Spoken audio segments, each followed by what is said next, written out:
This is Snake. Can you hear me? Good. The mission is simple. Put your geek pants on and infiltrate Foxhound. If you need backup, contact Ken and Chris on their codec frequency. Ready? Snake out. Jesus Christ, it's Geek Pants. Oh! I was practicing that for like the last 2 days. Were you? Because I was saying Geek Cast. It's geek. Oh, wait, no. And then like... No bloopers allowed I was in this practicing saying, Jesus Christ, it's Geek Pants Camcast. But then I just dropped it. And I was You're like, it's too much. It actually works. It's too much. It's It's great you saying that right after Solid Snake. That's right. I think that works out perfectly. Yeah, it does. It does. Because, Jesus Christ, it's Jason Bourne. Yeah. You know. Because, like, it's Bourne. That's right. That's what we're doing. Watch out. Watch out. Hey, everyone, how you doing?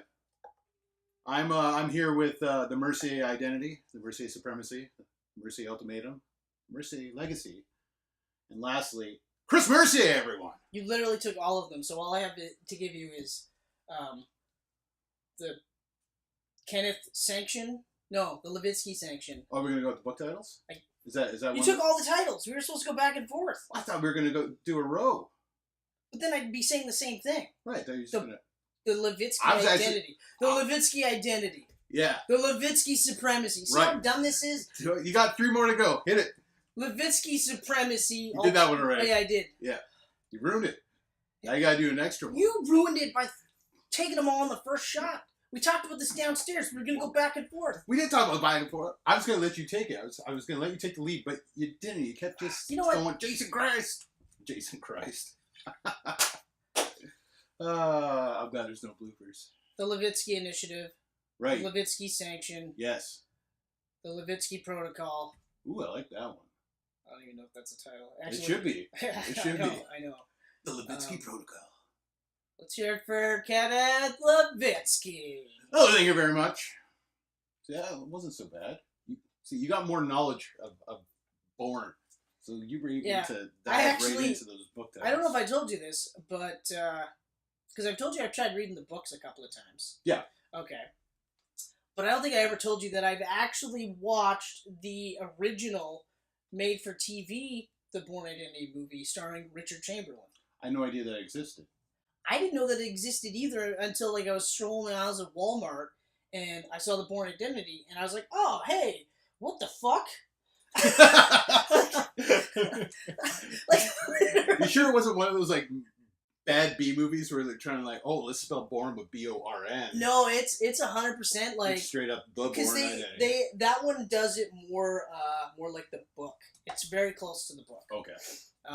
So basically, for those of you who don't know, Bourne Identity, the movie starring Matt Damon, that I think pretty much launched his career.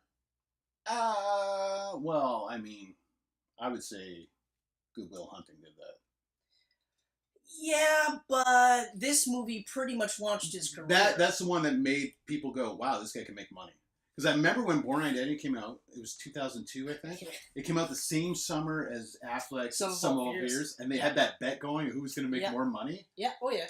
And before we dive into this, I got off topic, and I'll talk about the original made-for-TV movie really quickly. But just, because I don't know if you remember this, we saw that movie in the theater, and I was like, eh. The Bourne Identity? Yeah. Yes. I was not 100% sold on it. Because I thought it was going to be this huge action epic.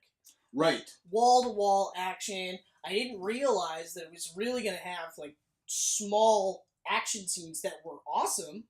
And it was more of a thinking man's action movie. Exactly. I had no idea. They're smart action movies. They're not the generic dumb. It wasn't until Supremacy.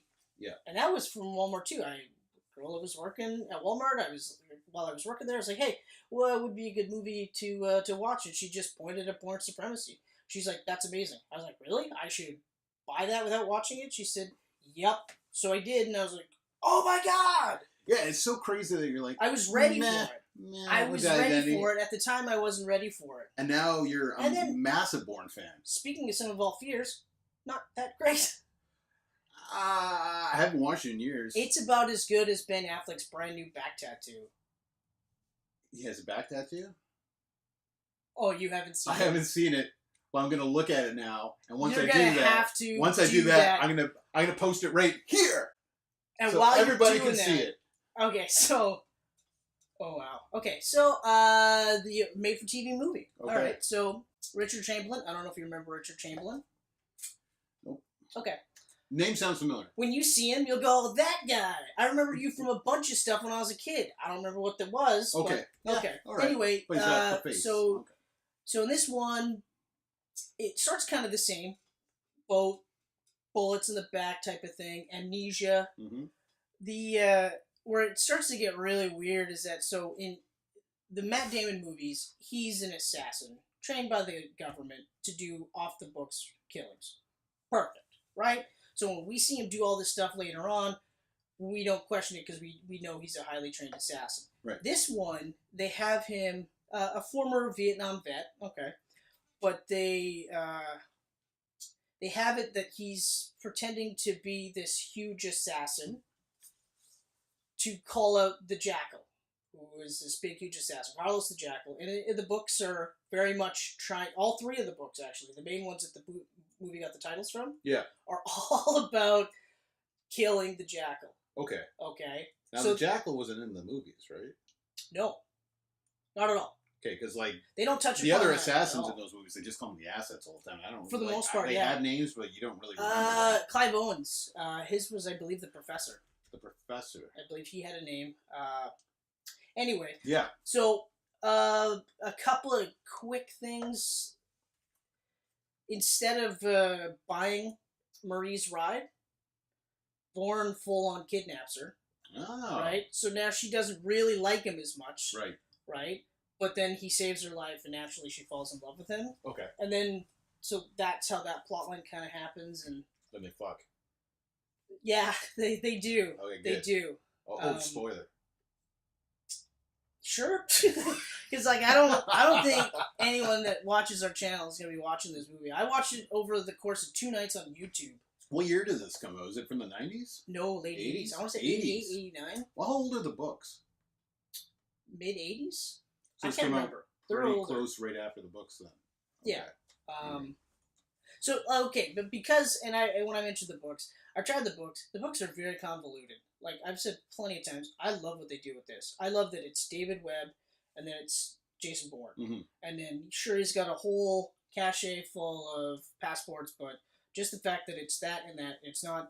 He's David Webb, and then he was Delta, and then this other guy named Jason Bourne he killed him, took his name to become the big assassin to root out Carlos the Jackal. So like already you've glazed over. You're already thinking like, Too geez, much. I wonder what Ben Affleck's back tattoo is going to look like. Yeah, I know. I hate I'm that. surprised I you hate that didn't- I record with my phone because I really want to look at it, but I don't need to look at it. Okay, yeah, you pull it up. I will show you Pull it just up. because. So Pull it up. and while I'm doing that, Oh man, you can take the lead on this one because I am going I'm just to dominate. the anticipation. I am going to dominate this conversation. I know We're gonna it. take the lead? I'm Okay. going to like Well, apologize in advance, but we know right now that you are a ridiculously huge Bourne fan, and I'm not joking. Like, is that it? oh yeah, I got it that quickly. Oh, okay.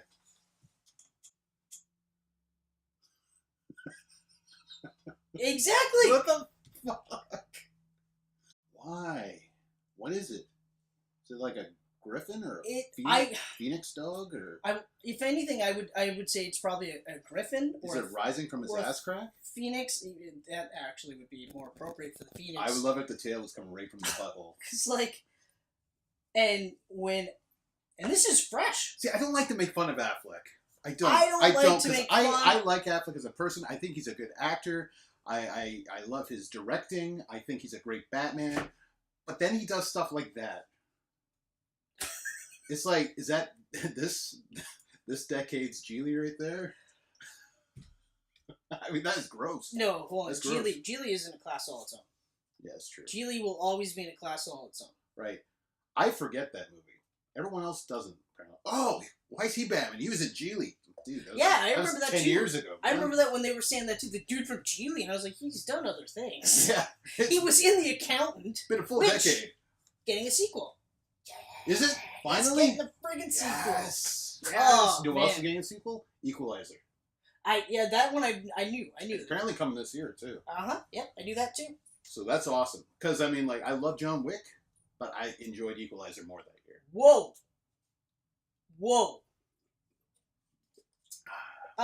We're gonna table that because Coming soon to the Geek Pants Camcast. I almost said Geekcast. You put it in my head now. Fucking the Geekcast. That actually floored me. I don't know how you like. I liked the Equalizer a lot. Yeah, I think maybe it all comes down to the little dog dying. I really hated that part. I didn't like that part either. But what he does, I'm surprised you just don't straight up hate that movie because the dog died. But what he does Chris to would be avenge like, it, what he does, he I know. literally spends 2.5 hours avenging that dog's death.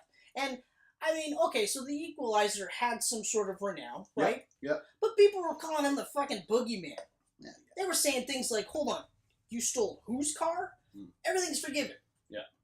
You don't mess with. That was cool. That's one of my favorite. Partially parts. because it's Luigi saying you stole whose car. Yeah. And then it's like the big boss calls up and goes, "Hey, I understand you had a problem with my kid. Yeah, he stole John Wick's car." That will be all. Click. Yeah. The big boss is literally like, "That'll be all." Yeah, don't get me wrong. I fucking love John Wick. I haven't seen the sequel yet. I get that look from a lot of people when I say I haven't seen the sequel yet. But it's all right because I will watch the sequel because we will do a John Wick episode, which may go into Equalizer a little bit. By the sounds of it. It's going to be like John Wick franchise versus the 2 movies because Equalizer's not getting a third. Yeah. Well, we don't know. The second hasn't hit yet. It barely got a second one. I don't know why. It made money. And it was fucking awesome. But we're not here to talk about those American badasses today. We're here to talk about this one right here.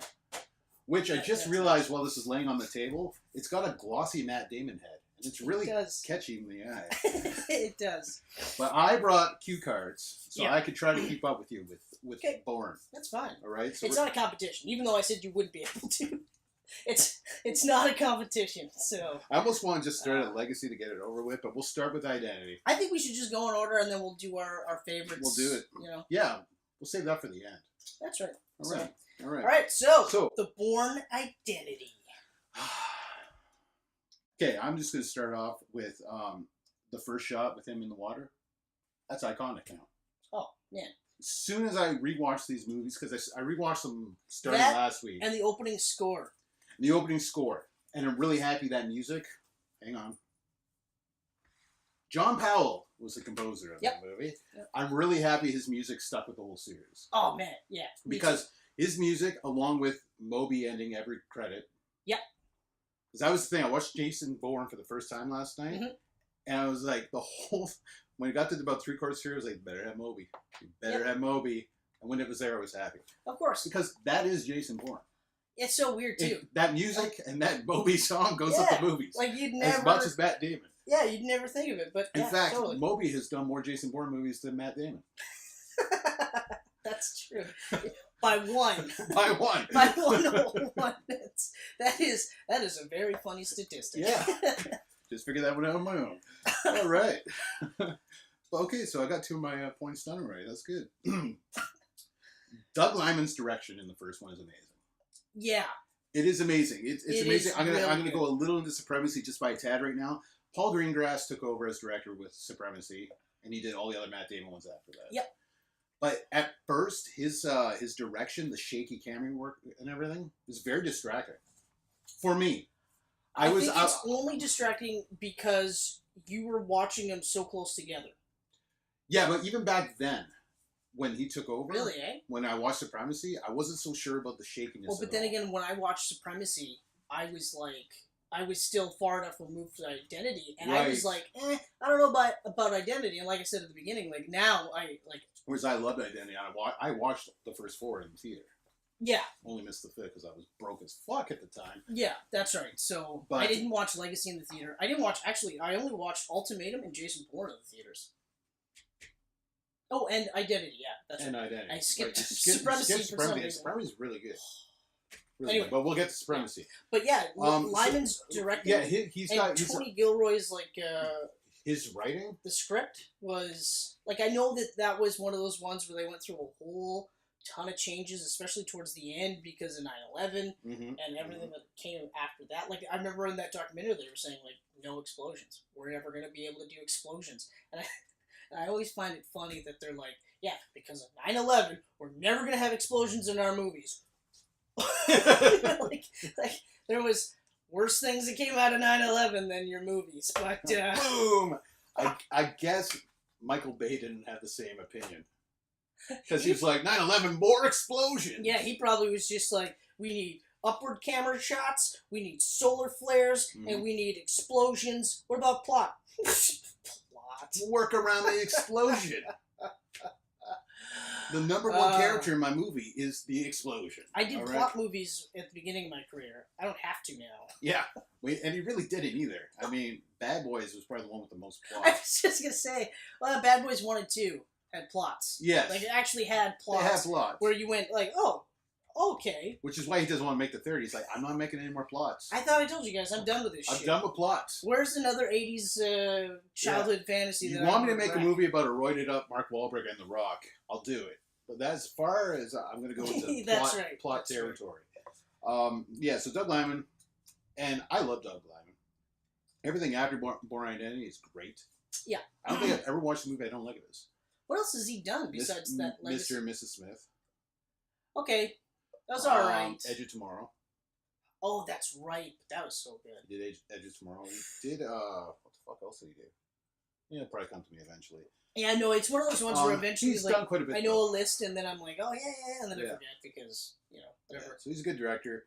But now that I've watched them all back to back, I'm like, Greengrass is the better director for this series.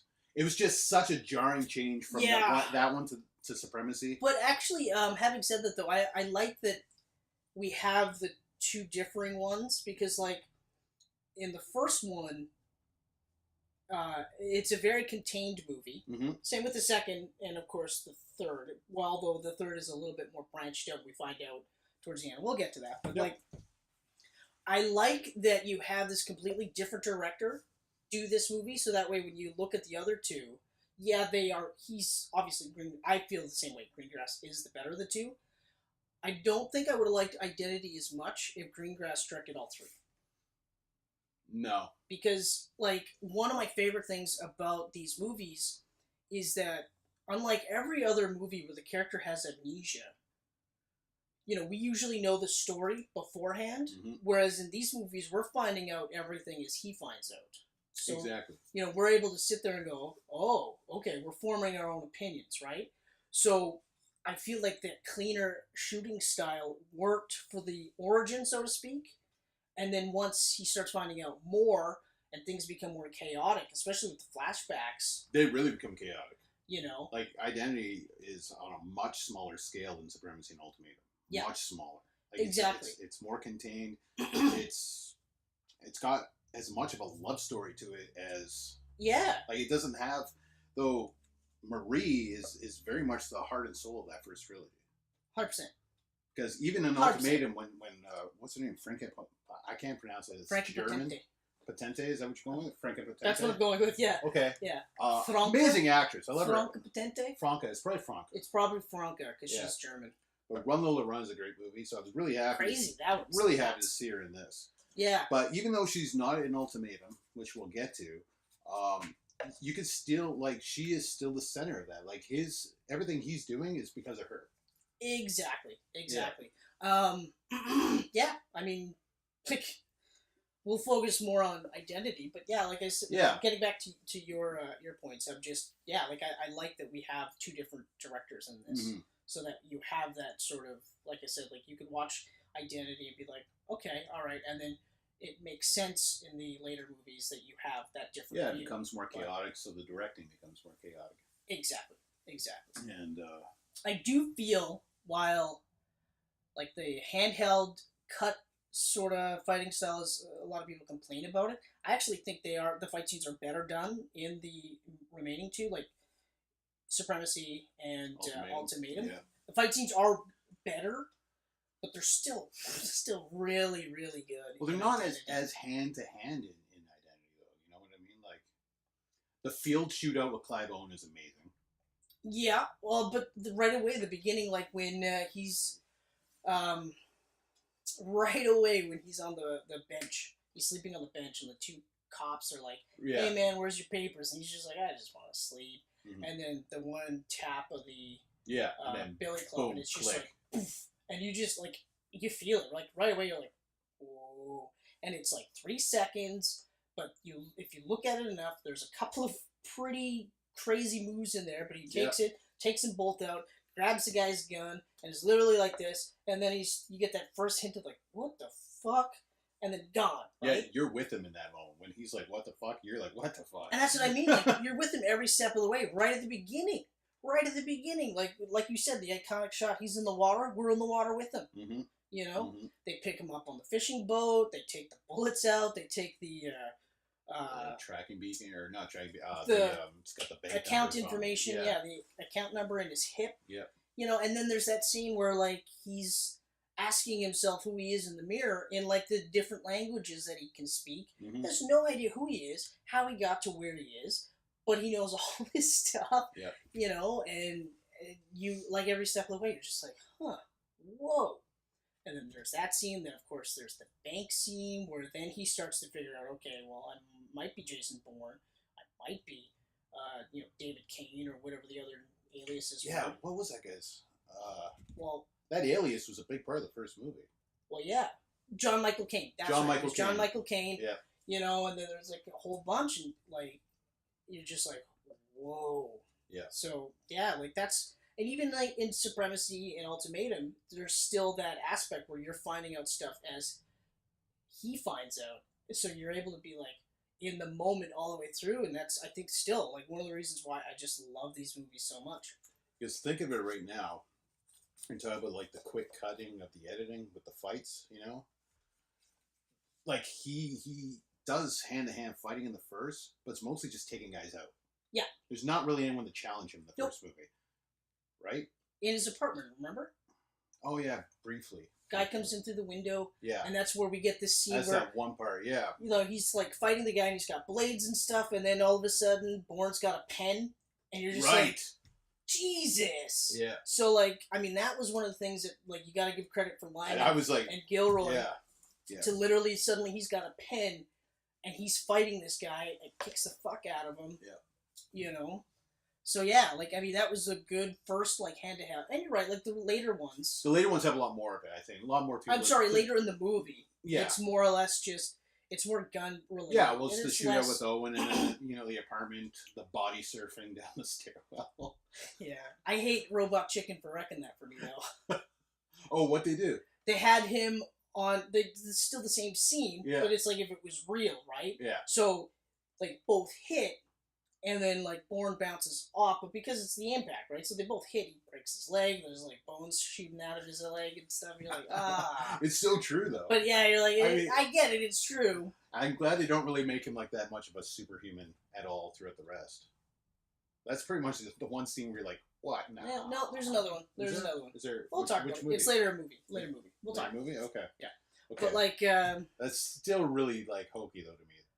When I watched Identity again, I was just like, I forgot about this part. I'm more hoked out about when he's kicking the guy into the banister. Oh yeah, just drilling him through. And manages to kick him, this big guy too. It's not like he's a tiny, like, Chris-sized guy. This is a big dude. And manages to, kick him through enough, and then shoot the guy on the way down.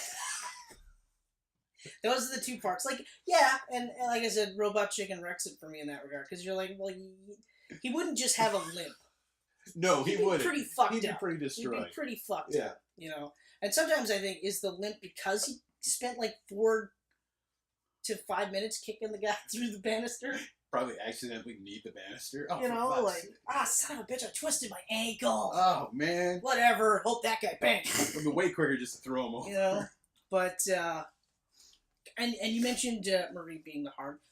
She is. I love the way they introduce both characters too. Me too. Like, they introduce her at the embassy, and they just give her that quick little scene where she's just like, well, like, just help me. You guys are telling me to do this, and then I do this, and now you're telling me this, and this, and that. And, you know, and you just kind of, if you didn't know any better, you would almost think it's a throwaway. But then later when he, like, throws her the money and says, hey, I need a ride, and then she says in German, like, oh, this is so crazy.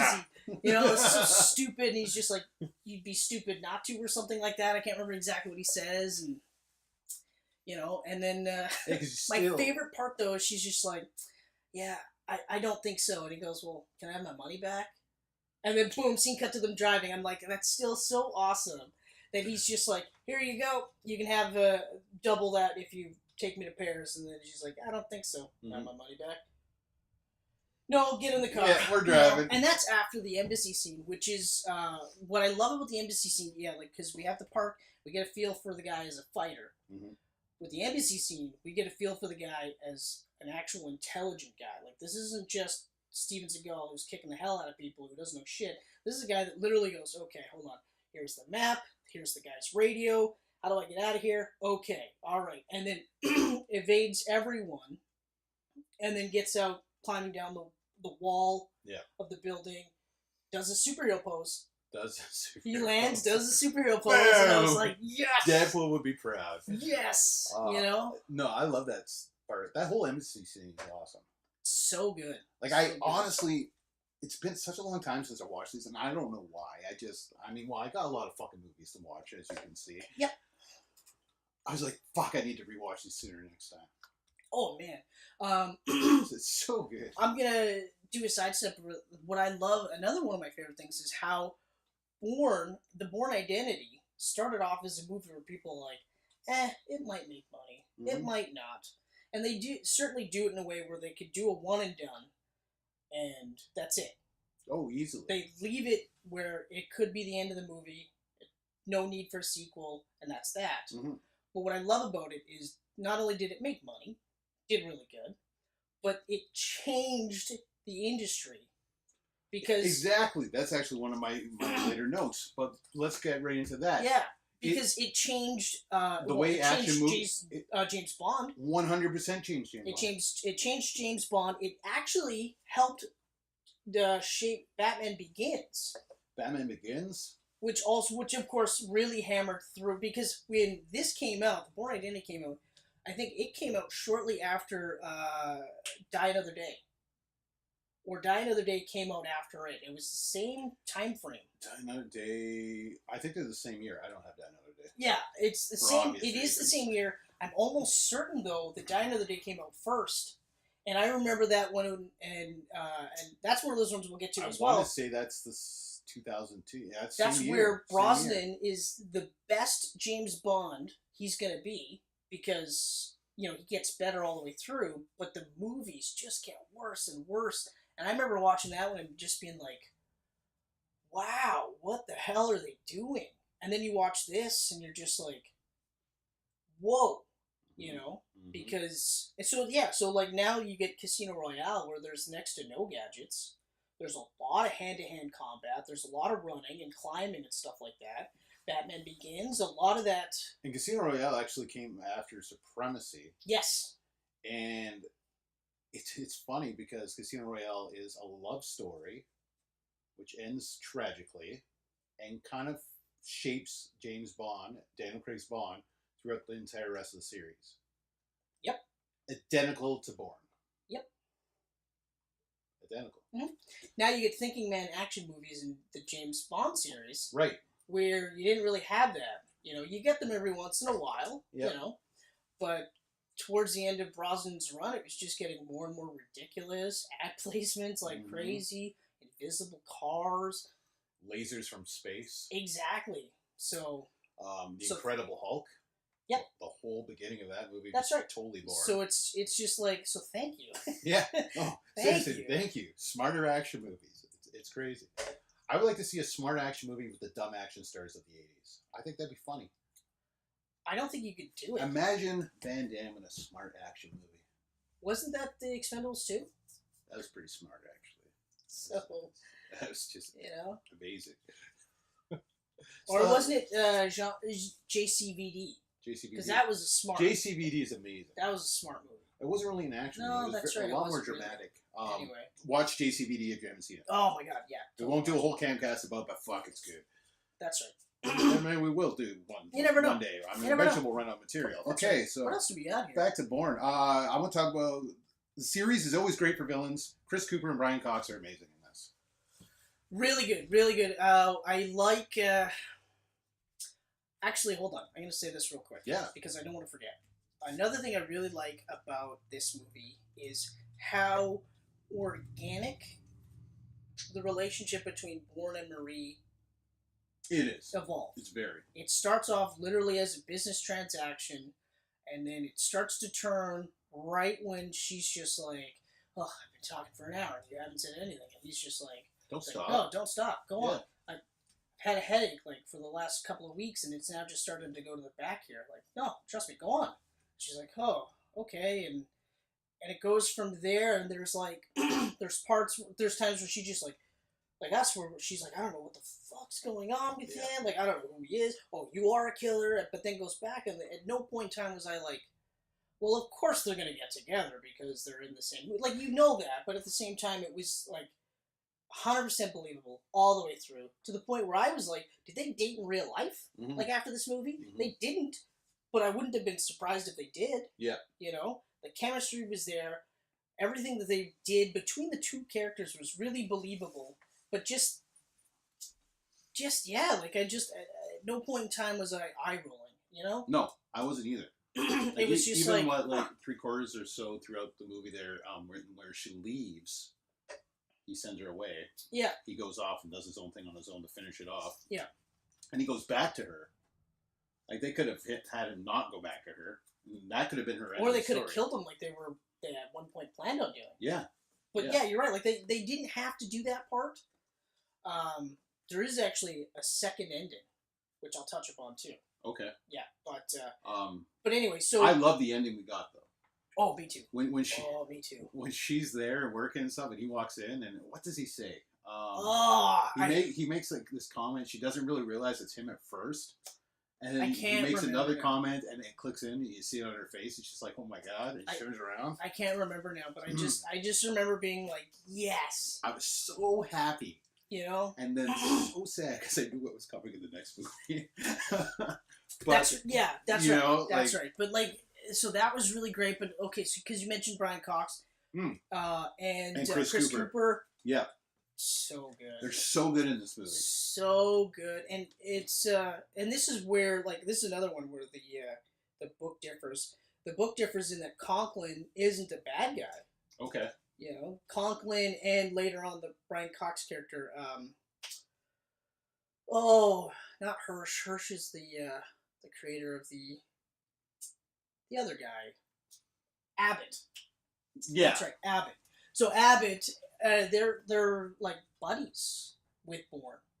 Because okay, I'll rush ahead. So the second ending is that Abbott confronts Jason Bourne and says, "Hey, what happened was kind of it's a shame, blah blah blah, but we want you to come in and work for us again." So he goes to work for them for odd missions and stuff like that. Because in the books, Abbott and Conklin are buddies with him. You know, and even in that '88 movie with Richard Chamberlain, they're very much buddies. Yeah. They're very much friends. There's none of this like shady government thing. It's all on the up and up. But having said that, this is infinitely better. Cooper is great in the instances where he's like that righteous, self-righteous, patriotic badass, and then other times where he's almost like a sniveling child when Abbott's like, "Hey man, Yeah.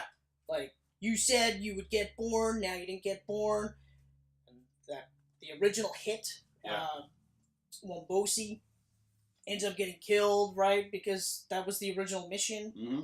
You know, it's just like, well, you know, like, oh, I can't. If we don't cut this off, we don't make it to the men's room and all this other stuff. And you're just like, oh my god, like this is so good. Like even at the end, like he slaps the gun out of Bourne, like out of space. He's literally just like, Get the gun on me. you're like a $90 million, what was it? Malfunctioning. You're a malfunctioning $90 million property of the government or something like that. I was just like, that is awesome. That it literally just was like, get that out of my face. Yeah. You know, and even though he was shitting his pants, the Bourne was there. Yeah. You know, he still just, like, bang, slaps it out and stuff. Like, he was great in that movie. I also really like the double filming where they're showing Bourne, they're showing Right. Conklin. Right, because it makes you think this is Bourne. And the assassin is stalking one of them, and, like, I don't care who you are. When you're watching that movie the first time around, you think Bourne's getting shot. Yeah, you have do no not idea think that it's Conklin who's getting shot. No. And then when he gets shot, you're like, oh! Yeah. You know, and Yeah. it's like 2 in the back, 1 in the front. And then Bourne gets away and does the whole thing with Marie, which is great. But yeah, like, I mean, he was great. Abbott was great, but he's better in the second one because he's now the Conklin character. Right, exactly. Exactly. You know, He steps it up just in the enough, because just enough in that, like, you know that he's part of the same thing. So he's, like, heading it up. Mm-hmm. No, we don't know that in the beginning. We just know that he's like, hey, man. Mm-hmm. So they're both in on it. And then when we get to the reveal, like, when he finally says, like, Bourne gets the reveal where it's like, you know, we've been with him. We know he's an assassin for the government. We know that something happened on that boat and he got shot in the back. We don't know what happens. Then finally we figure out his target, who we mapped out completely on this boat, hid out on this boat for a couple of days. Nobody knew he was there. He goes to kill him, and the kid is there. Yeah. And he can't kill him in front of the kid. His programming starts to hardwire, or de-hardwire, I guess, whatever. Yeah. And he can't kill the kid. And you're just like, oh, wow, that's awesome. You know, like, I like that they never play Bourne like he was an altogether good guy, but they also don't play him like he's an altogether bad guy. You know, like, he's the David Webb part of his character, which has come out, obviously. Yep. I like that ultimately he's a good guy, and he's starting to realize he's done some bad things, but he just wants to be left alone. Like, I think that's probably one of the things I really like. Another one of the things I like about this movie, it's an anti-spy movie. Mm-hmm. You know, like, it hits the spy tropes by subverting almost every single one of them. Like, I mean, sure, the government agency that wants to frame the spy and kill the spy, that's been done before. But you've never had the guy go, I just want to be left alone. Yeah. Like, I just, you know, because we don't know why they're trying to kill him. And then when we find out why, he's just like, okay, fine. How about this? Jason Bourne's dead. Leave me alone. Mm-hmm. You don't ever come near me. You come near me, I will take this fight to your doorstep. But if you don't, we're good. Yeah. You know? And it's just like even in like the Casino Royale, and of course that's subverting James Bond stuff because of these movies. Yeah. It's still, you know, he's proud to be a spy. He wants to do his job, and there's nothing wrong with that, because we'll get to the Daniel Craig Bond movies, because those are some of my favorite Bonds, period. Mm-hmm. You know? But, like, I still love the fact that this is a guy that no longer wants to do this anymore. You know, he did his time, he wants to move off into the sunset, and that's it. Yeah, exactly. You know? When you mentioned the Bond movies, it just, like, triggered a thing in my mind where I was like, I would almost rank those movies the same as this in the way they work out. Yeah. Which is funny. We'll get to that to one a degree. I actually, no, I disagree, but we'll... Because I think I know what you're talking about, like, in terms of how they get better. Yeah. Yeah. Okay, so I'll disagree there, but that's fine. Julia Stiles, absolutely. Like, short and sweet in this role. Barry, she was like a background character in this, where I was Yeah. like, oh, hey, Julia Stiles. Yeah, now Such I a remember I did small the same role for thing you. because Okay. she was a pretty big star at that point. Right. She had like that. She was up on the rise. Well, she started around the same time as Matt Damon. That's right. Because he did Good Will Hunting in like 97, 98 or so. And then I think 98, 99 or so was 10 Things I Hate About You with her. That's right. kind of the movie And that then, started her. didn't he do, like, The Talented Mr. Ripley right after that, too? Right after that. I tried to forget that movie. Really? I hate that movie. Really? Yeah. Wow. Okay, wait. I haven't seen it in a long time. Where do you watch it? I was and then we'll talk younger. about it. I might like it more now. Yeah, Back then- okay, I think because you were younger, you didn't want to see a movie about two dudes possibly getting it on. I don't remember that part of it. Was Yeah. that part of it? Well, there's aspects to it, Oh, okay. but anyway, Well, I definitely overall it's a good movie. I'm gonna watch it now. It's overall a good movie, but I mean, man, I could talk about this movie forever. I could talk about all these movies forever. Oh, I know you can. You know, We've had some good conversations about these movies. Well, I even like. You've talked to me about these movies, and I listened. Yeah. Clive Owens. That was one of his first roles. It was. You mentioned the farm scene, and we have to talk about the farm scene. Okay. Because the farm scene is so awesome. It's talked really good. I love about the in whole the way it embassy, plays out. and that's where you get the idea that Bourne's actually a really smart guy. Yeah. Or even later on, where he's telling Marie to go into the hotel room, and she's got to do all these things, make sure all this stuff, right? And you're just like, holy crap, you know, this guy is like. I don't want to say he's really smart. I don't want to make it sound like he's this genius, but he's incredibly aware. Yeah, he's always a step ahead of everyone. You know, and even I can't believe we didn't touch upon the diner scene, where it's literally like, I could tell you the license plates of every one of those vehicles. Yeah. I could tell you that the lady at the counter, the waitress is left-handed. I could tell you that the guy probably weighs about 250, 280 pounds and can handle himself. I could tell you the best place to look for a gun is in the cab of the transport outside. Yeah. How could I tell you all these things and I don't know who the hell I am? Yeah. Right? And you're just like, That's are you fucking crazy? Like, are you kidding? I can barely remember my phone number. You're remembering all this stuff. Especially now that with cell phones where we don't have to remember anything. Right. You know? And I almost remember that scene verbatim. so I've got some promise. Because I recorded it on my cell phone. No. Because I've watched this movie okay. so many times. But I've even watched the scene on YouTube. But like I said, I don't want to make it seem like he's this genius. He's not a genius. He's just incredibly aware. He's able to read his surroundings, and he's very practical. You know, so that farm scene. So that farm scene, like when they're I like said, the dog is missing, and right away he's like, "Get your children downstairs." Yeah, you gotta go. Yeah, get your children downstairs. Yeah, you know, and the only thing that bugs me about that scene. And this was one of those ones where, because I didn't realize it at the time, for the longest time when I was watching these movies, I don't know how I missed it, but I thought I thought the guy, the family, was her brother. I didn't realize it was a former boyfriend. Oh, yeah. Yeah, so for a while I was like, okay, you know, whatever, like, oh, it sucks that this is what happened, but then when it clicked, I'm like, wait a minute. So it's weird that she picks one of her ex-boyfriend's farmhouse to go to, right? Mm-hmm. Like, I mean, it's a little strange. It's weird. But she didn't think he was going to be there either. But even then, like, it's weird that she's just like, that's the perfect place, right? And they hadn't been together for years. Mm-hmm. Like, it wasn't like a couple of weeks or anything. It was long enough that, like, she didn't even really get kids, right? Mm-hmm. So, anyway, getting to that part where it's just like, yeah, you gotta go, it's just like, whoa. And then immediately looks around, pulls out, oh, shotgun shells, there's the gun, right? And that whole scene where he comes out, blows up the propane tank, so now the professor... He knows where the guy is. He has an idea of exactly where this guy is, because that's the spot That's where he would be, so... You know, then all of a sudden he's just like, oh, explosion, then hits the field, and he's tracking him as best he can, but he got quite a lead on him, and then that one part where now it's the open field...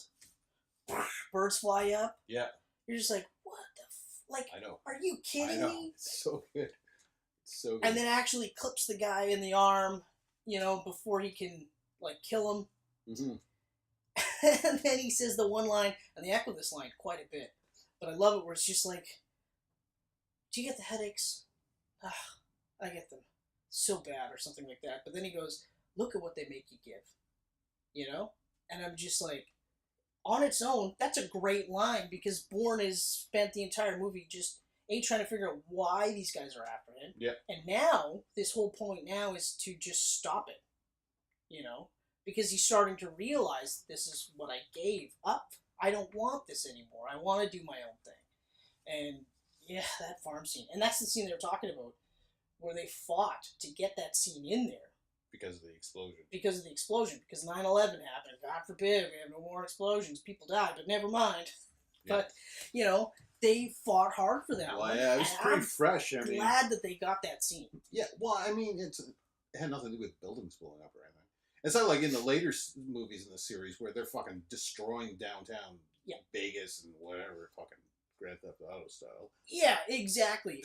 So, like, but I mean, to to not have that scene in that movie, like, because even in that scene, we touch upon the part where he's watching the kids sleep, Mm-hmm.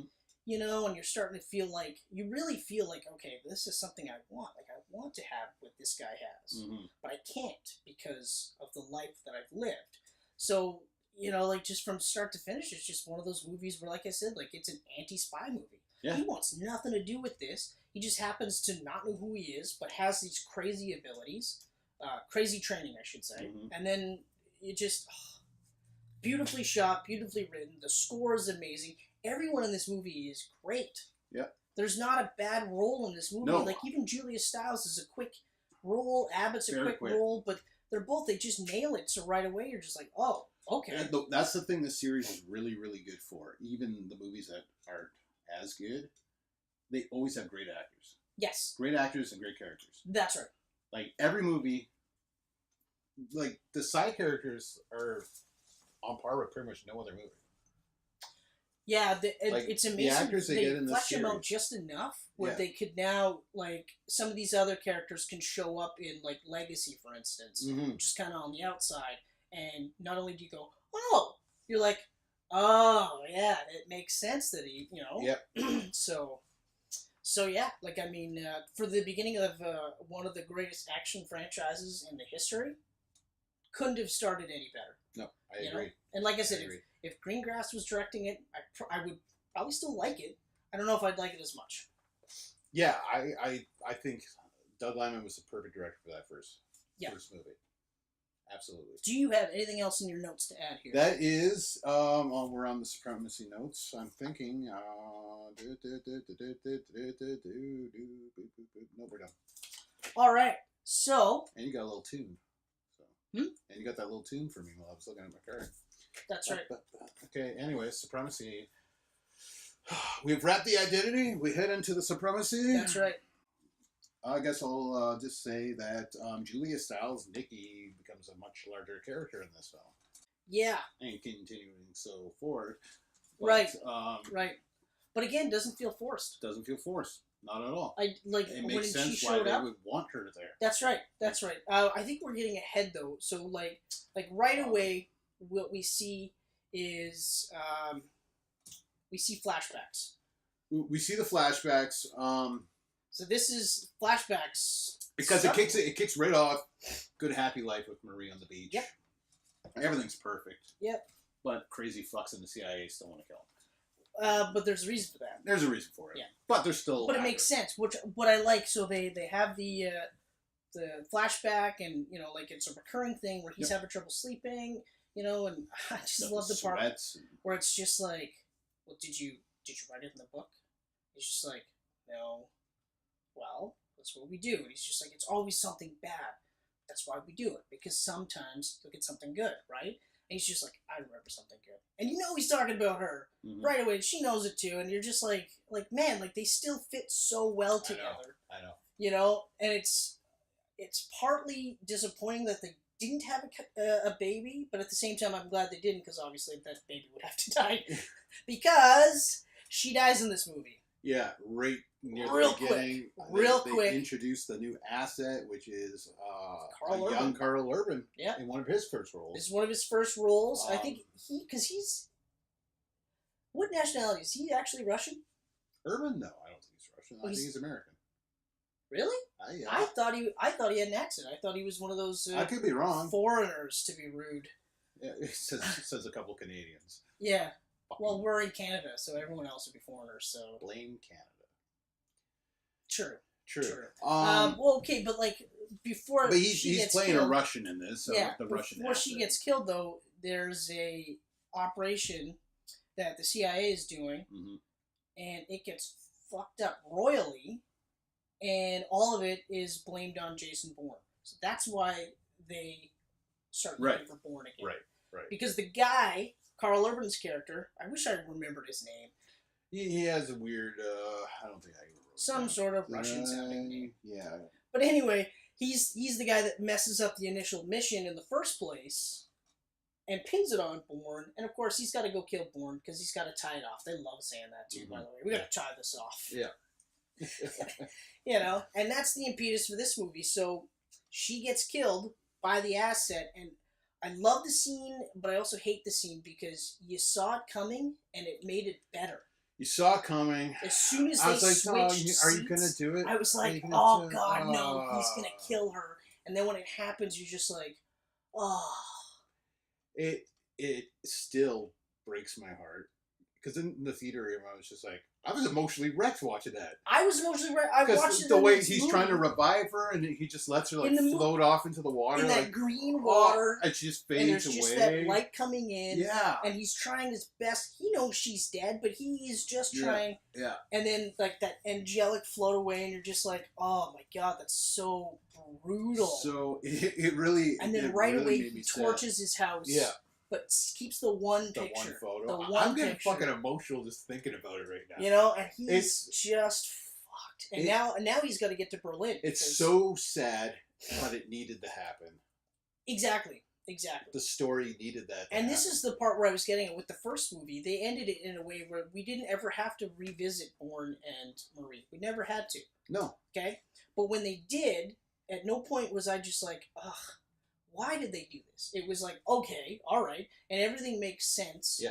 You know, none of it was just like, are you kidding me? All of it made sense. And then from there, he goes to the Italian embassy, well, to get home, or not to get home, but to go to Berlin.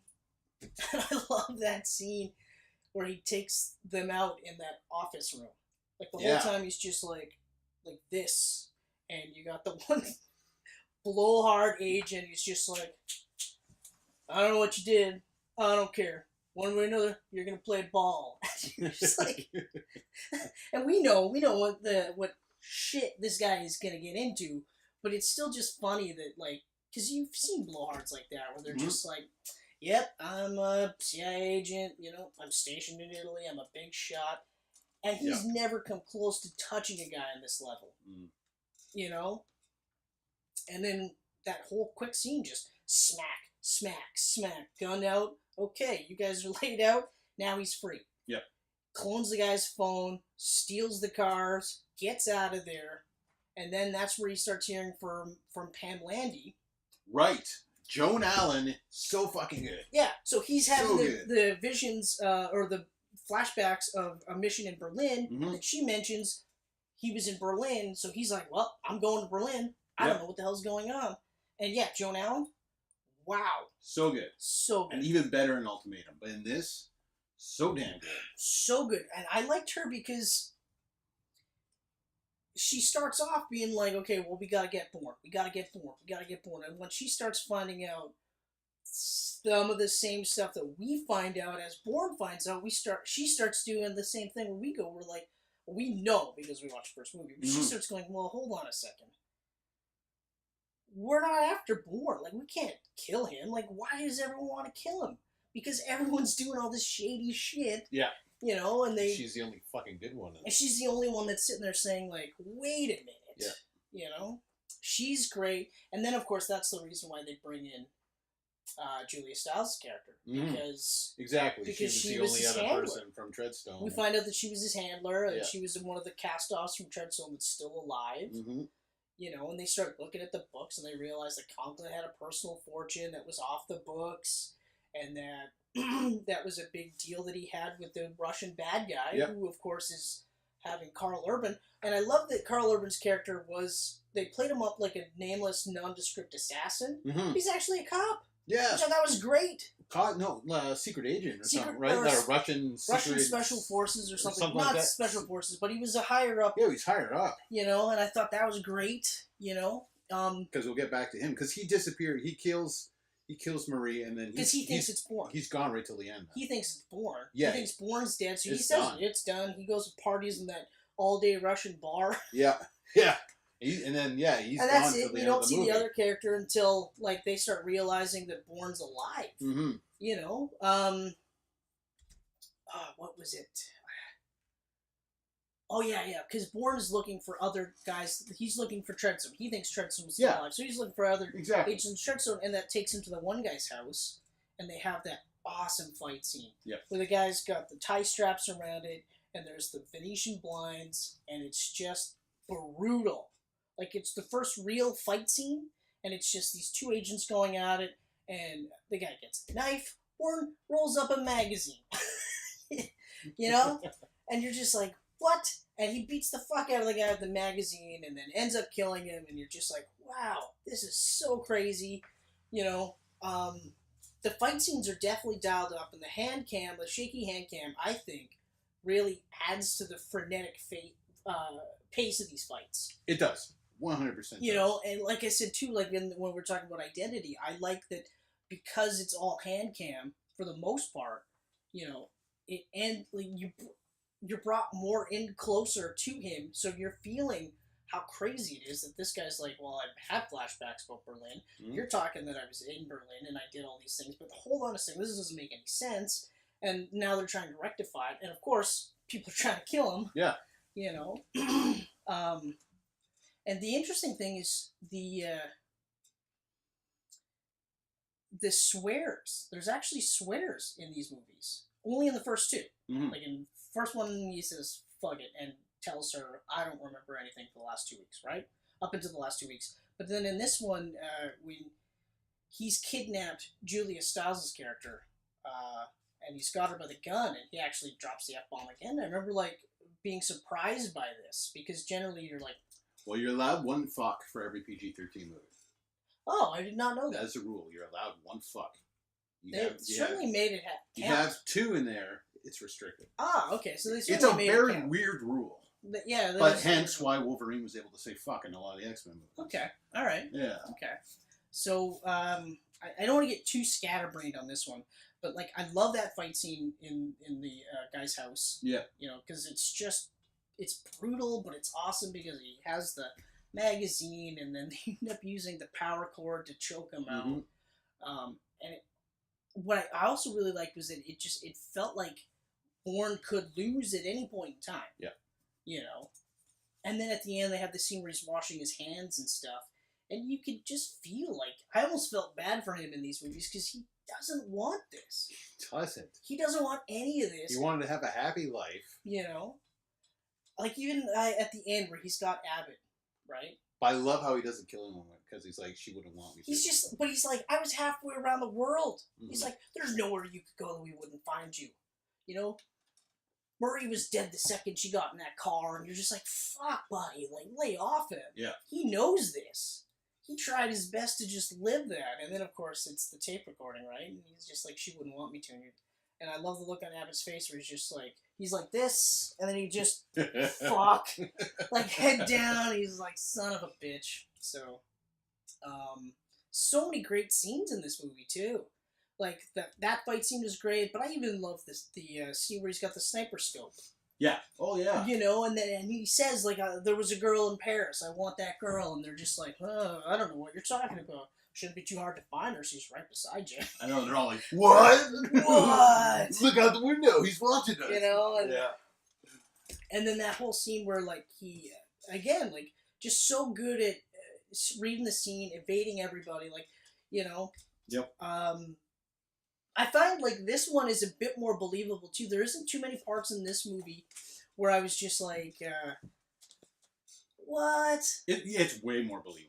What? Way more. You know, like, even the car chase scene. So good. That car chase is epic. It is so fucking awesome. Epic.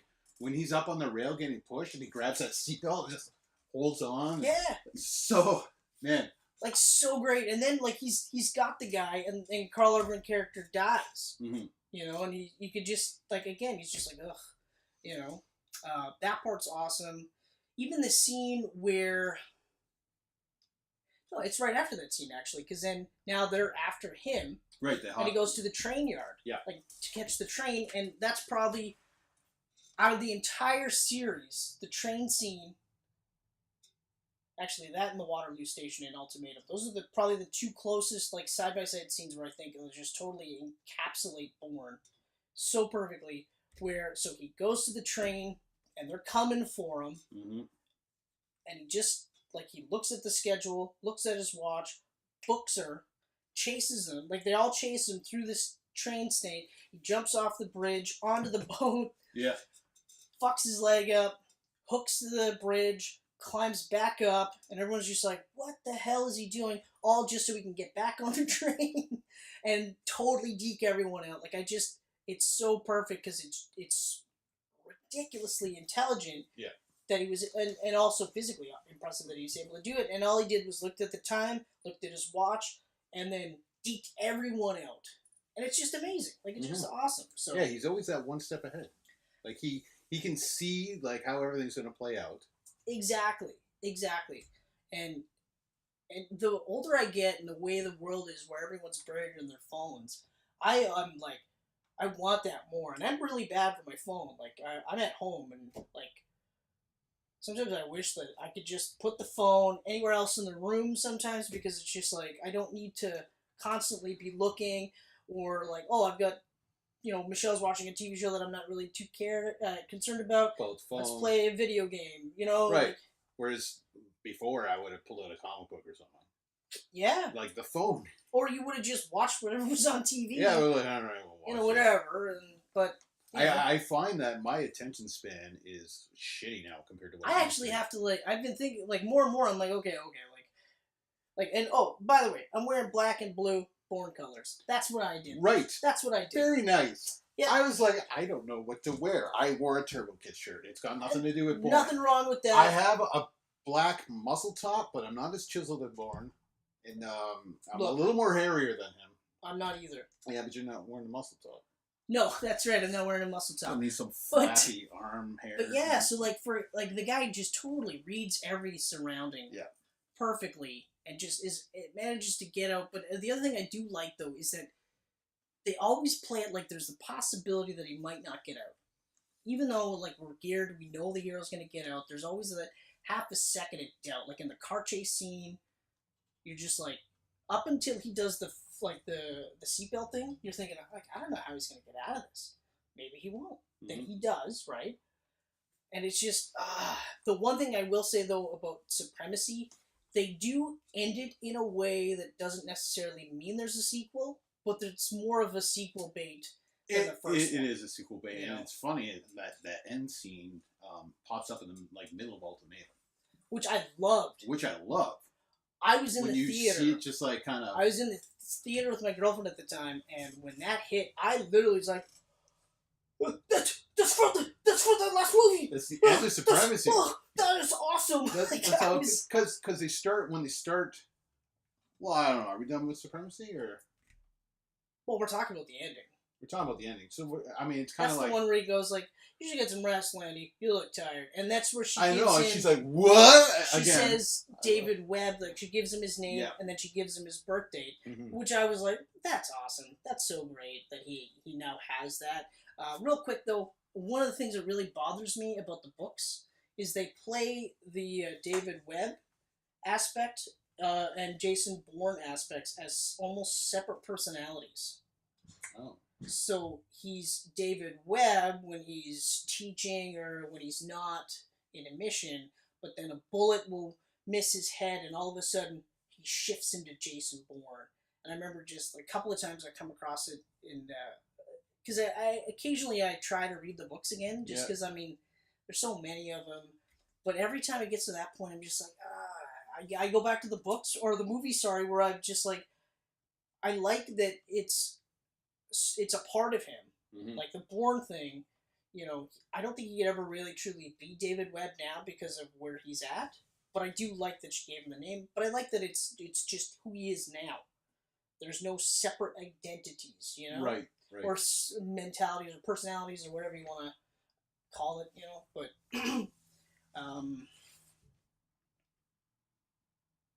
who's the better bad guy in the first two? You had Conklin, Chris Cooper, and then you had Brian Cox as Abbott. Who do you think is the better bad guy? Well, the most evil would probably be Abbott, for sure. Yep. I agree. But I really do like Conklin.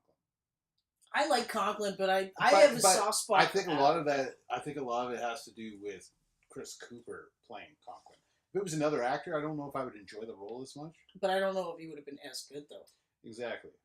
Because I really like Chris Cooper. Yeah. He was in that movie. What's that movie? Traitor?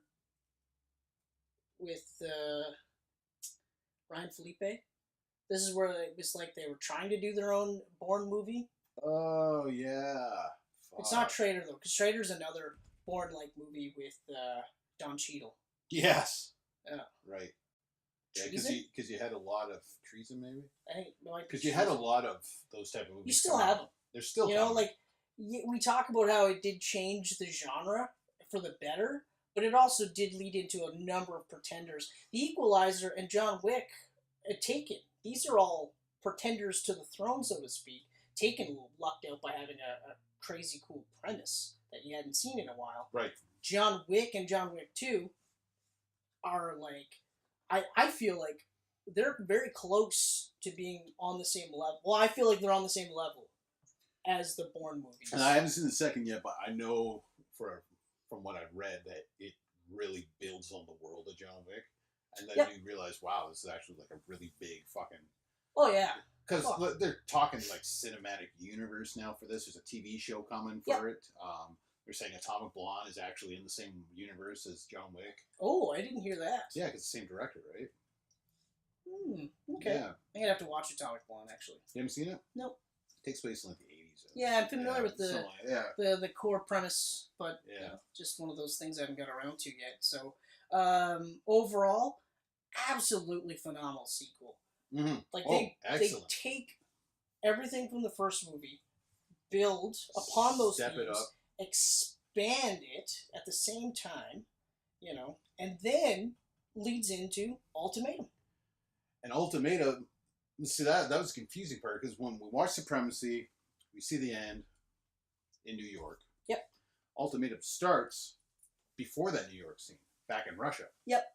So it's kind of like, and then the New York thing pops up in the middle of Ultimatum. Oh, sorry. No.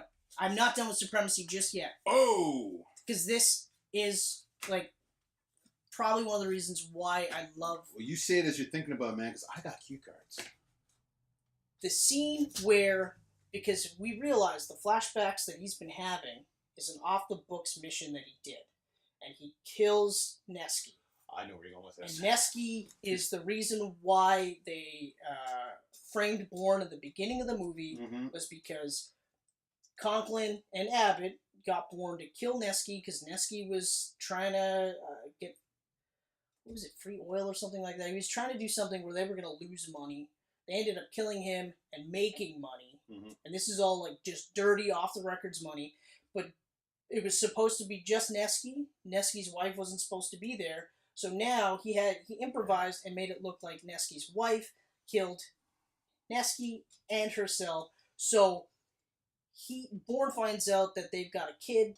So he literally leaves this whole battle scene to find her just to say, hey, look, your mom didn't kill your dad and kill yourself. I did. The only reason I'm telling you this is because if I were you, I'd want to know. Wouldn't you want to know? You know? And I'm like... That poor girl's just crying. That poor girl's crying. Going through half her life that her mom murdered her father. Exactly. So now, it's terrible that this kid, and he's sitting there like, yep, I did it, you know. But he's telling her this because he wants her to spend the rest of her life knowing that it wasn't her mom who killed, her dad and then herself. It was him, and that her parents weren't bad, or her mom wasn't crazy, or whatever the hell she spent the first part of her life, and I was like, man, that's awesome. Like, I love that was one of the ending scenes. And this is all because Marie changed him for the better. Exactly. Like, I think that if it wasn't for Marie, he would have went through the first movie, and then I think he would have just probably went into hiding.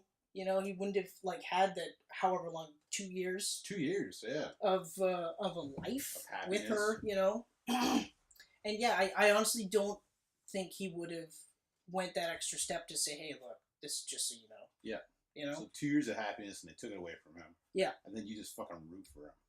Is that what you thought I was talking about when I was going into this? Oh yeah, Nesky. As soon as you started, I was like, oh, the whole reason he was in Russia. Yeah, the whole poor reason. Girl. Just so great. So great. And it's, again, one of those things where you're just like, man, yeah, he was a bad dude, but he's not anymore. He's not that guy anymore. He's something different. Yeah. And that was awesome. Yeah. Definitely redeeming himself. Yeah.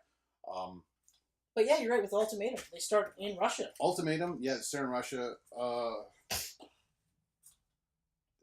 Ultimatum, again, I loved it in the theater. I loved it 2, 3, 4 times. I watched it on video. Then didn't watch it for years again. Watched it again last week. It is still one of the best action movies I've seen in my life. Exactly. It is still one of the best. It is so fucking good. It's 2 hours. Again, and this rarely happens where I watch a movie and I'm smiling the whole fucking time. Yeah. Because we're talking about how my attention span's kind of dwindled over the years thanks to technology. And partly you. I didn't touch my fucking phone during that movie. I know. I didn't even want to look at it. I was so into that movie. And it makes me think, too, talking about phones, I find this really interesting. More so with Jason Bourne later, because Jason Bourne takes place, 10 years after Ultimatum? Is that what they kind of went with? Almost. Almost a decade or so? Something, yeah. Because I think it's actually like 7 or 8 years. But then you have Legacy in there, which kind of intersects with Ultimatum. Yep. Is seeing the technology change from Identity to Jason Bourne. Yeah. It's incredible. Absolutely incredible. Incredible. Well, and Ultimatum fell in that middle part. In Identity, the first CIA nest, right? Yeah, it's big, just like huge a weird fucking office building. Computer monitors. And they're all cramped together. But then you look in Supremacy, now it's like a nice, opening it's up. all sleek. And then you get to Ultimatum, it's even sleeker. Yeah, hey, you got flat screen monitors now. You know? I'm watching this going, man, I remember all this technology changing, and it's weird to see it changing in this universe. Exactly. I like the way they open it with Bourne going to see Marie's brother. Me too. You know? Me too. And, which is Daniel Bruhl. Yeah. Again, I know. I'm seeing all these actors in these Bourne movies that at the time were nobodies, and now I'm like, oh, you're the guy that fucked up Captain America and Iron Man's leg. I love that, like, he's just like, I always knew this was going to happen. You know, and Bourne's just like, Bree didn't believe that. You know, and then he's just like, so what happens now? He's like, somebody started this. I'm going to finish it. And I was just like, okay, all right. Because, you know, like after the second movie, you realize there's nothing he can do until it's officially tied off, as they say. You know, and then they have that whole, the reporter story. Yep. Where there's a leak. Someone's talking about Blackbriar, which they mention Blackbriar at the end of Identity. Okay, because they shut down Treadstone, and Abbott just says real quick, oh, so, you know, Blackbriar, and then they seem cut somewhere else, so we don't hear about Blackbriar again until Ultimatum. You know, and that's just Treadstone upgrade, as they say, right away, you know? Yeah, 2.0. Even just that, like, all of a sudden you get the buzzwords, like, the reporter says, like, Blackbriar, and then all of a sudden the computers light up, right? And it's just like, wait, we get a buzzword, and you're just like, that's right, that's the world we live in, where you could be on the phone, and you could say, bomb, and people are going to suddenly, that word gets flagged, and now your conversation is being listened in. It's crazy. You know? I don't know about Thunder Bay so much. Yeah. You know, but it's getting to that point, right? But that also, like, that whole beginning sequence leads into the Waterloo Station. Yeah, that's Edgar Ramirez was that assassin during that Waterloo Station scene. Very cool scene. Amazing. Very cool. I really... How he's in that fucking... picture that's... billboard. The billboard that's changing, so it's two different billboards. And Bourne looks up at it, and he's like, that's where I would be. I love right away where Bourne calls the guy on the other person's phone because he knows that the CIA is tracking him. Yeah. Because he read an article where he's name-dropped Jason Bourne, he's name-dropped Blackbriar, you know, he's even name-dropped Marie, and I remember just being like, oh, dude, why? You know? So he calls from the other guy's phone, and they're like, get that phone. I thought we had his phone tapped and all this other stuff, but then the first meeting is him, Bourne dropping the phone in the guy's pocket. And then from there does that whole sequence where it's like, okay, you're going to go to the bus stop. There's a guy with a hood up. You're going to turn your back to him, you know? Yeah, to make it look like that's who you're talking to. Right, and when the bus comes, you're going to take 20 steps to your left when I tell you to, you know? And just, again, like we talked about it in the last two movies where he's incredibly aware and he's always one step ahead. Well, I think one of the reasons why I like the Waterloo Station so much is because, like they said, like it's a, you know, an intelligence nightmare. You can't ever block off everything, and you know, there's people everywhere, and sure, there's cameras everywhere, but like he's one step ahead. He's like, just stay on that path, right? Because up until that point, the guys don't know Bourne is here. They don't even know that he's still alive. Yeah. Right? They just want to get this reporter, find out who's telling him this stuff, right? And then it's only until the reporter freaks out and is like, no, it's the bin man. It's the bin man. He's grabbing a gun, and he just freaks out and takes off that they find him. They actually see him, and they're like, oh, there he is. You know, and now Bourne has got to save him, and that fight scene in the stairwell is awesome. Oh, yeah. Beats the fuck out of them, and then what line do we get? Jesus Christ. That's Jason Bourne.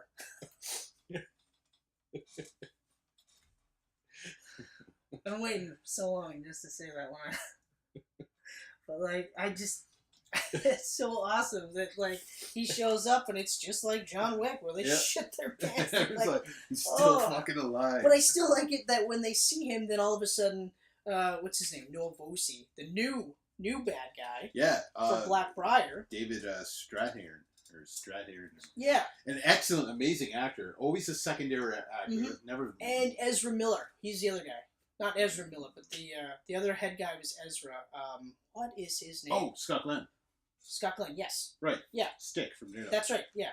He's the he's the Abbott character to Straight Aaron's Conklin character. But both really good. But like, so like of course now he's looking at it like, I'm gonna finally be the guy that takes down Bourne, right? And they call in who? Pamela Landy, because she almost got him last time, and now she's an expert. And it's one of my favorite scenes where they have that breakfast thing. And she just has coffee, and he has, like, an egg white omelet. And he's like, hey, you know, like, work with me, blah, blah, blah. And she's just like, whatever. Enjoy your egg whites. And it's just such a subtle little kick in the nads, like, you're not a real man. I don't see you as a real man. Yeah. You know, I'm not saying anyone who eats egg white omelets isn't a real man, but I just love that that's her line. Like, enjoy your egg whites, pussy. Like... Yeah, she was so good in Supremacy, she's even better in Ultimatum. She's way more better. And she's almost pulling like a Bourne, where she's seeing the steps ahead. Exactly. Like, she's starting to. But anyway, so, I mean, like, what do you got on your... Because, like I said, I'm going to try not to dominate. Well, okay, I make the point. It's one of the best action movies ever. And easily my favorite Bourne movie, so... There you go. You know what my number one's going to be. Supremacy is my favorite. Oh, interesting. Yeah. Interesting. Supremacy is my favorite. Wow. Okay. Ultimatum is like a very close second. Yeah. But Supremacy is my favorite. Supremacy is fucking good, though. The entire supporting cast, again, Albert Finney is Hirsch, right? Yes. He's excellent in this. Yeah. I mean, everyone. Everyone is excellent in these movies. Oh, they really are. No one is bad in these movies. But it was I enjoyed the character and the way he was portrayed. The Morocco scene on the rooftops? Oh, yeah. I'm getting to that part. Nope. I thought I wrote that guy's name down. Oh, yeah. Desh. Yeah. Well, Joey Ansa. I've never heard of this guy in my life. No.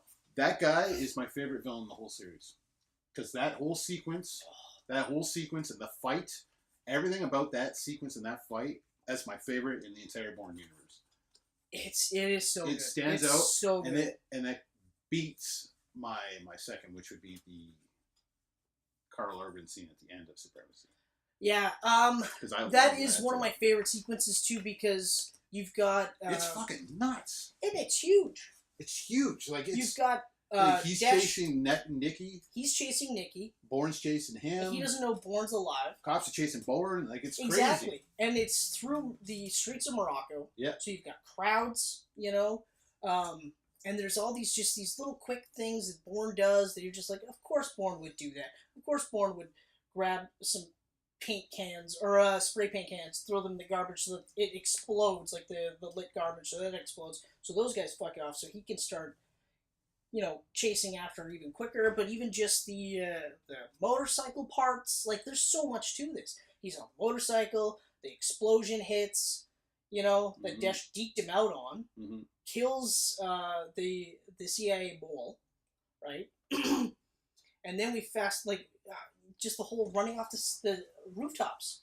Like even the part where he's Freaking crazy. booking her, grabs that piece of clothing so that he can flip over the broken glass on the edge of the other building, Mm-hmm. just so that he can start now jumping through the windows just to get to her. Mm-hmm. You know, like, it's so awesome. And then once he finally gets to Desh and cuts him off from Nikki, they have the most brutal fight scene. That fight scene is so fucking brutal. It's hard hitting. It's gritty. It's like, ugh. It's cringy. You're feeling every Like, hit. I love the fight scene in Supremacy where he fights the other agent and, like I told you, with the Venetian blinds and everything. I love that scene. I was like, man, I don't know how they're going to top it. They not only top it, they annihilate it. Yeah. You know, like there's a candlestick that he ends up using a book to block and then uses the book to just start hammering him. Like, I'm just like, this is so gross. I know. Then they go to the bathroom, and the bathroom is one of those scary places to fight because it's all that porcelain, Mm-hmm. you know, and he's got the towel now, and he's dodging the guy's knife, and then they just, and then finally he chokes him out. I know. It's so fucking intense. You know, and then it leads into the scene where now you find out that Marie, not only was she a handler, but she hints that she and Bourne were kind of maybe a little bit more than friends before he went nuts. Oh, Nikki. Yeah, sorry, Nikki. What did I say? Did I say Marie? You said Right, Marie. because Nikki. they do that mirror scene where... And I really like that, too. I like the partnership between Nikki and Bourne in this. Yeah. I enjoy seeing her grow a little more in every movie to the point where she, in this, was... Or like even right at the beginning where he finds her. Yeah. Like he goes to the building for the CIA mole because he sees the pictures of that guy and Hirsch. So he goes to that building and... again, one step ahead of those dudes, and they've got the camera on their guns, and they're looking for Bourne. Mm-hmm. And then there's that whole like light sequence under the door, and they think, that's you, bam, bam, bam, and it's literally a flashlight on a fan, and you're like, man, this guy is too good. Yeah, that's a great scene. And then of course she helps him, and yeah, like I said, or like you said too, like they expand her role, but none of it feels forced. No. You know? No, because at the end of the day, she's a handler still. Yeah. You know, like, she's helping him out. I love the part where she just goes, it was harder with you. Yeah. You know, and then immediately the look on her face, she doesn't say, because, you know, we banged so much beforehand. It was harder with you. And she looks at, like, the look on her face is just, because she looks at him, and he's staring at his hands. Because he just finished saying, like, I see all their faces. Yeah. Every single person I killed, you know, and you're like, something was going on. There was something, yeah. And we don't know what. We never really like find out. And I was just like, man, that's awesome. And then they have that Marie-esque scene where he's like, well, now you gotta change your hair color. Now you gotta cut your hair. It's the same style she did in the first movie. Same color, same length. And then finally he goes home. He goes to the U.S. of A. He goes to New York. Bourne comes home. I think that was actually the slogan. That was the slogan. That was the slogan. Bourne comes home. Even that boat ride, too, they're together, and he's just looking off in the water, and she's looking at him because, you know, something happened. Yeah. Right? The whole sequence in New York is also awesome, like, because that's where you find out that's where they ended Supremacy. Yeah, exactly. You know? Holy shit. Oh, and Noah is in the room right next door. And exactly. And then it's even cooler, too, when you find out, like, the date of the birth that she gave him was actually not his. It was the address of the building. Yeah. You know, and you're like, fuck, so she gets, like, getting back to Landy, she gets, like, she dials it up. But,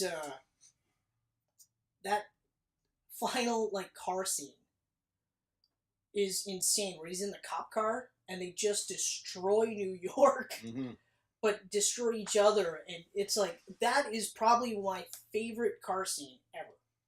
Yeah. You know? Yeah, it is so good. And it's surprising that they started to use that as like a Bond, or a Jason Bourne movie trope, where it had to have a car crash scene, like a big, huge car scene, because Supremacy had it.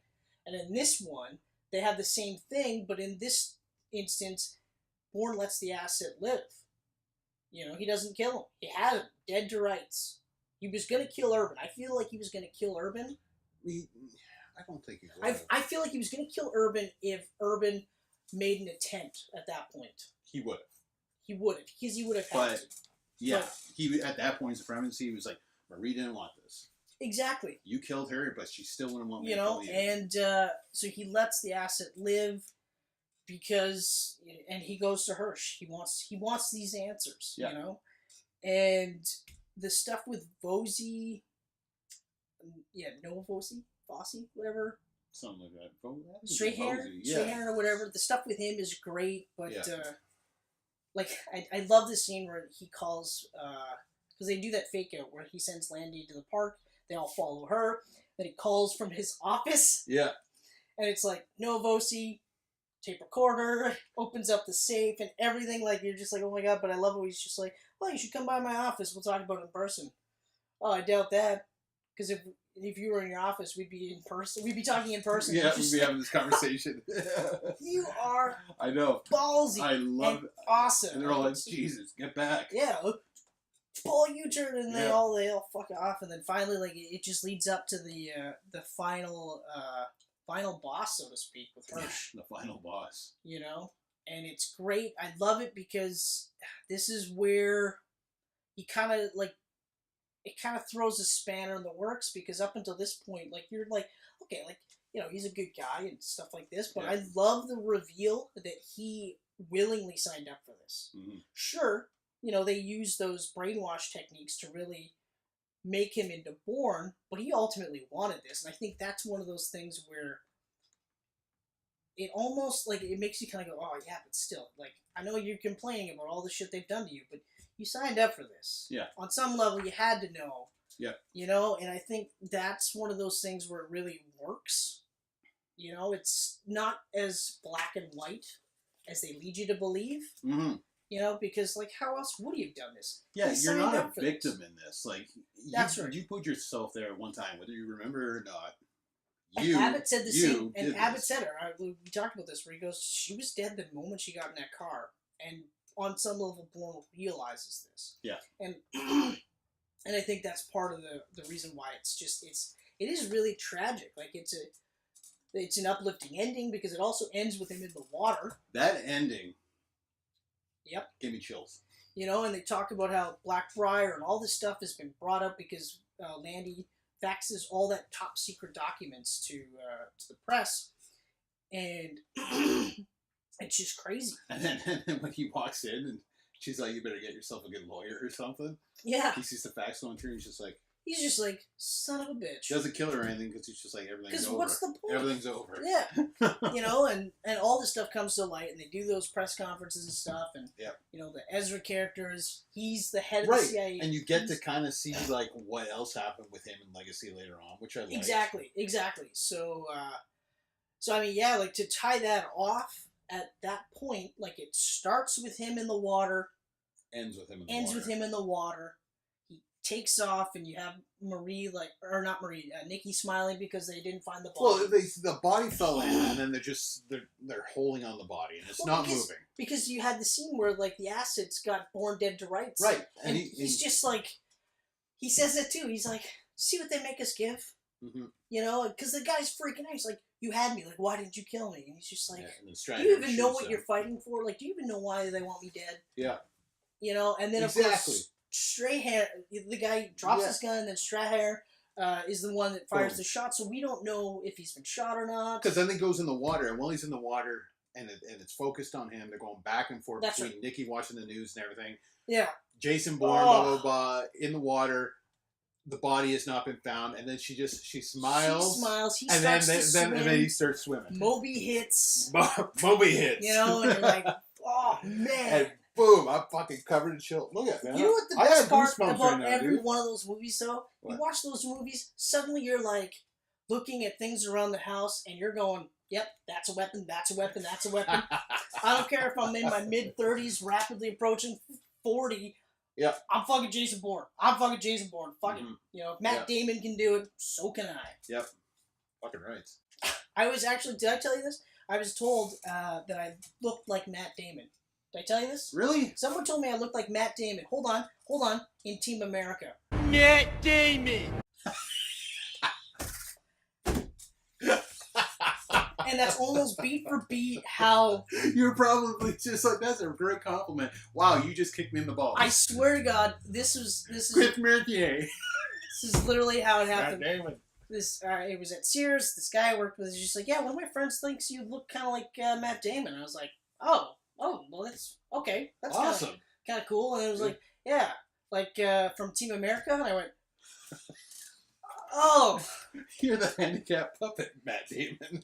Yeah, and it's not even like Alec Baldwin. It's Matt Damon. Like his only line is Matt Damon. So yeah, so at least so for 3 or 4 seconds, I was like, oh, that's actually kind of, oh shit, oh well, fuck me. Oh, so oh, that's a good laugh. yeah, it's a good laugh. So anyway, the Bourne Legacy. Yeah. Right out of the gates, I'm gonna say this: least favorite of the Bourne movies. Yeah, 100%. This is the weakest link in the series. But time has changed for me. Okay, because for the longest time, I didn't like anything in this movie.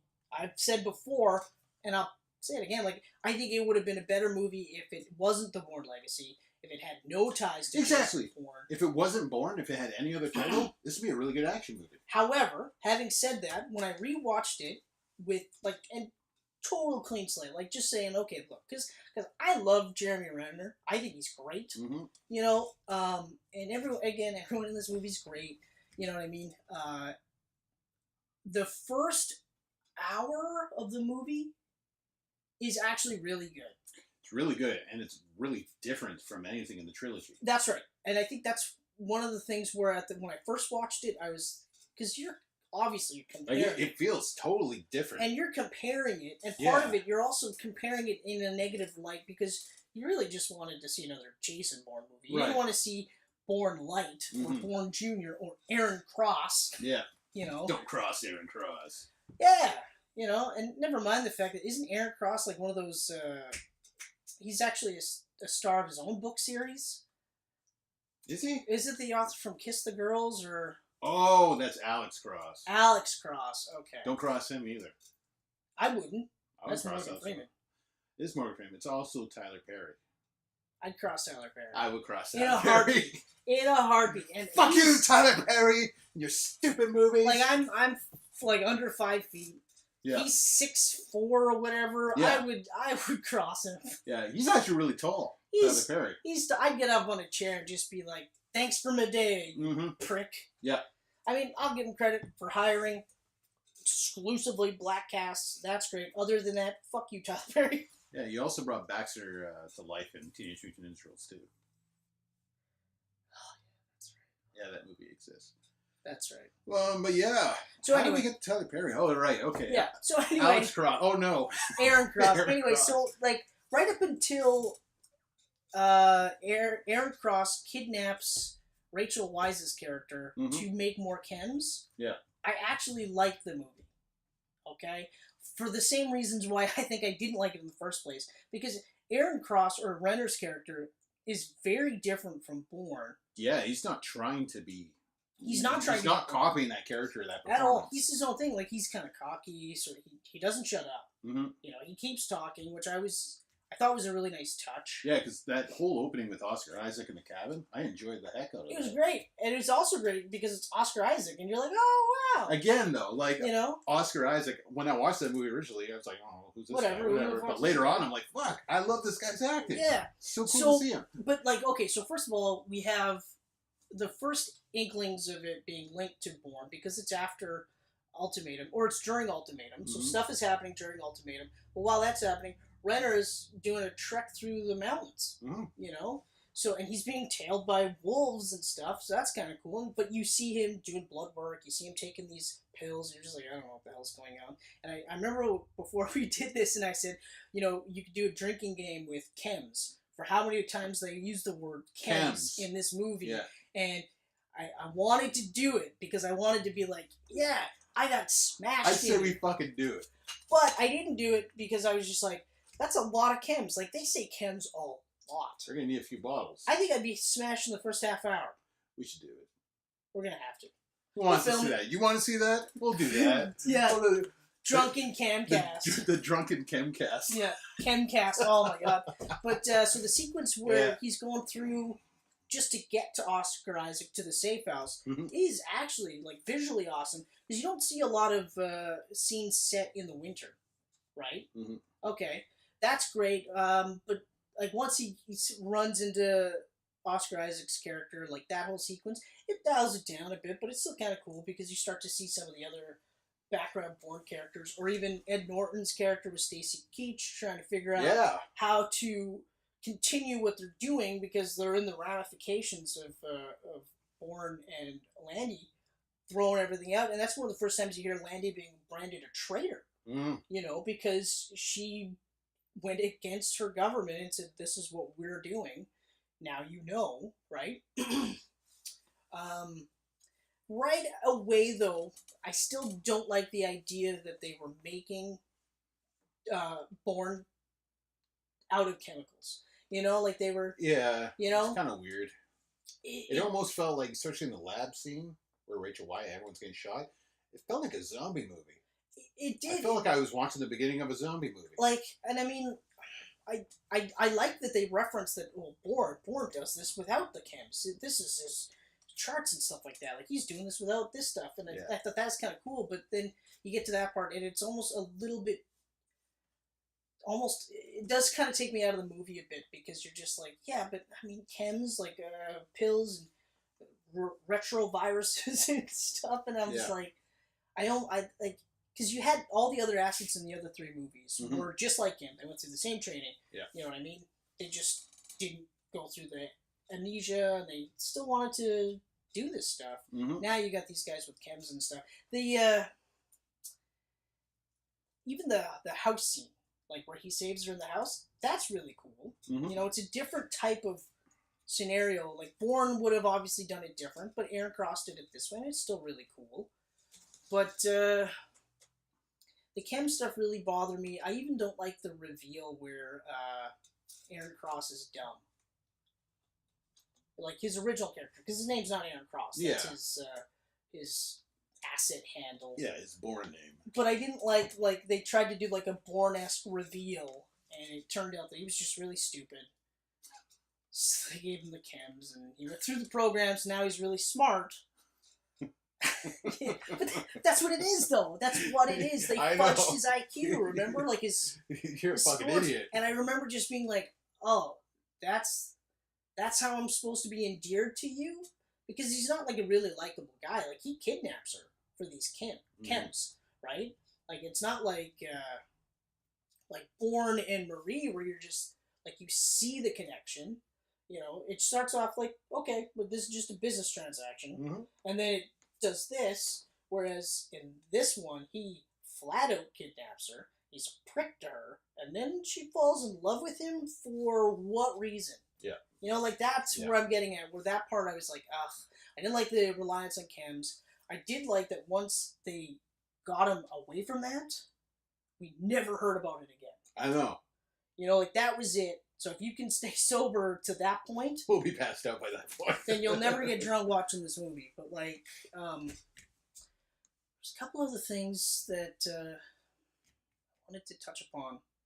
Actually, that's pretty much it. Like, in terms of what I liked was everything leading up to that point where he kidnaps her. Because then after that, it just feels like Bourne's greatest hits, but really poorly done. Yeah.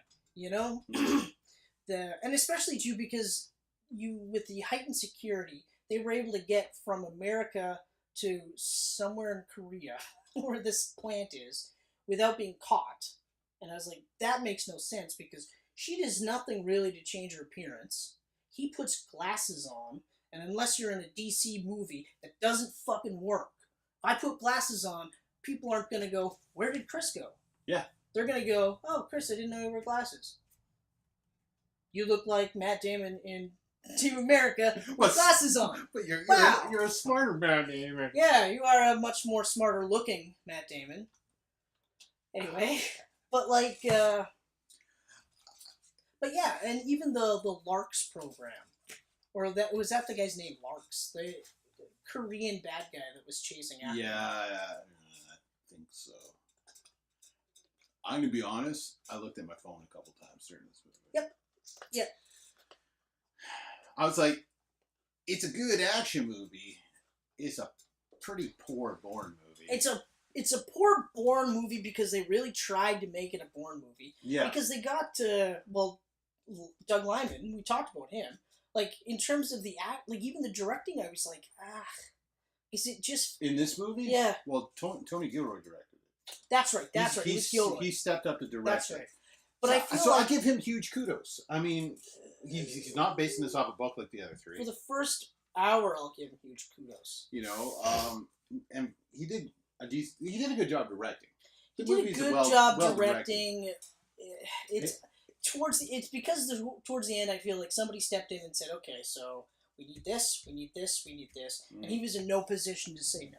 Yeah, you know, and partly because like he scripted the first Bourne and he had a hand in scripting the other two Bournes. So I mean, this is a guy like because if I remember correctly, he's the guy that's been wanting to get a Bourne movie made for a long time. Because he read the book and was like, we need this movie made. It was all him that kicked off. So I can understand him just kind of being like, okay, fine, you know, and putting his own stamp on it, and that's all well and good. It's just, it's a shame that the movie ends up the way it ends up. Because, like, the only part that I really perked up on was the poor man's Bourne rooftop scene. Which still visually looked cool, even though in my head I was just like, I've seen it done way better. Yeah. But the part where he slides through the two buildings, which I thought was really cool, and saves her at that point, I was like, okay, that's cool. That's a stunt that stands on its own merits. Now, like, I purposely didn't mention this in the previous three, was one of the things that separates this one from the other Bourne movies is obviously this is a guy that's, you know, he never not wanted to be a spy. He was all in, and it's only because of Bourne's actions that he was going to be killed in the first place, right? Yeah. But he has no concerns about killing anybody. Whereas if you look at the body count, Bourne's body count is the highest in Identity and the lowest in Ultimatum. Because, like you said, because of Marie. Right. I think he kills a total of 9 people in the entire 3 movies. I believe it. And most of it, I think that it's 5 in the first one, 2 in each subsequent one. And it's only people that he has to kill. Yeah. It's no one else, right? Aaron Cross, I didn't do the count just because I didn't care enough to, but he's a little bit more freewheeling with it. But, I mean, that's fine because it's his character. You know, I mean, that he's supposed to be. The one that stuck out for me was Rachel Weisz being in this movie. Stuck out like a sore thumb.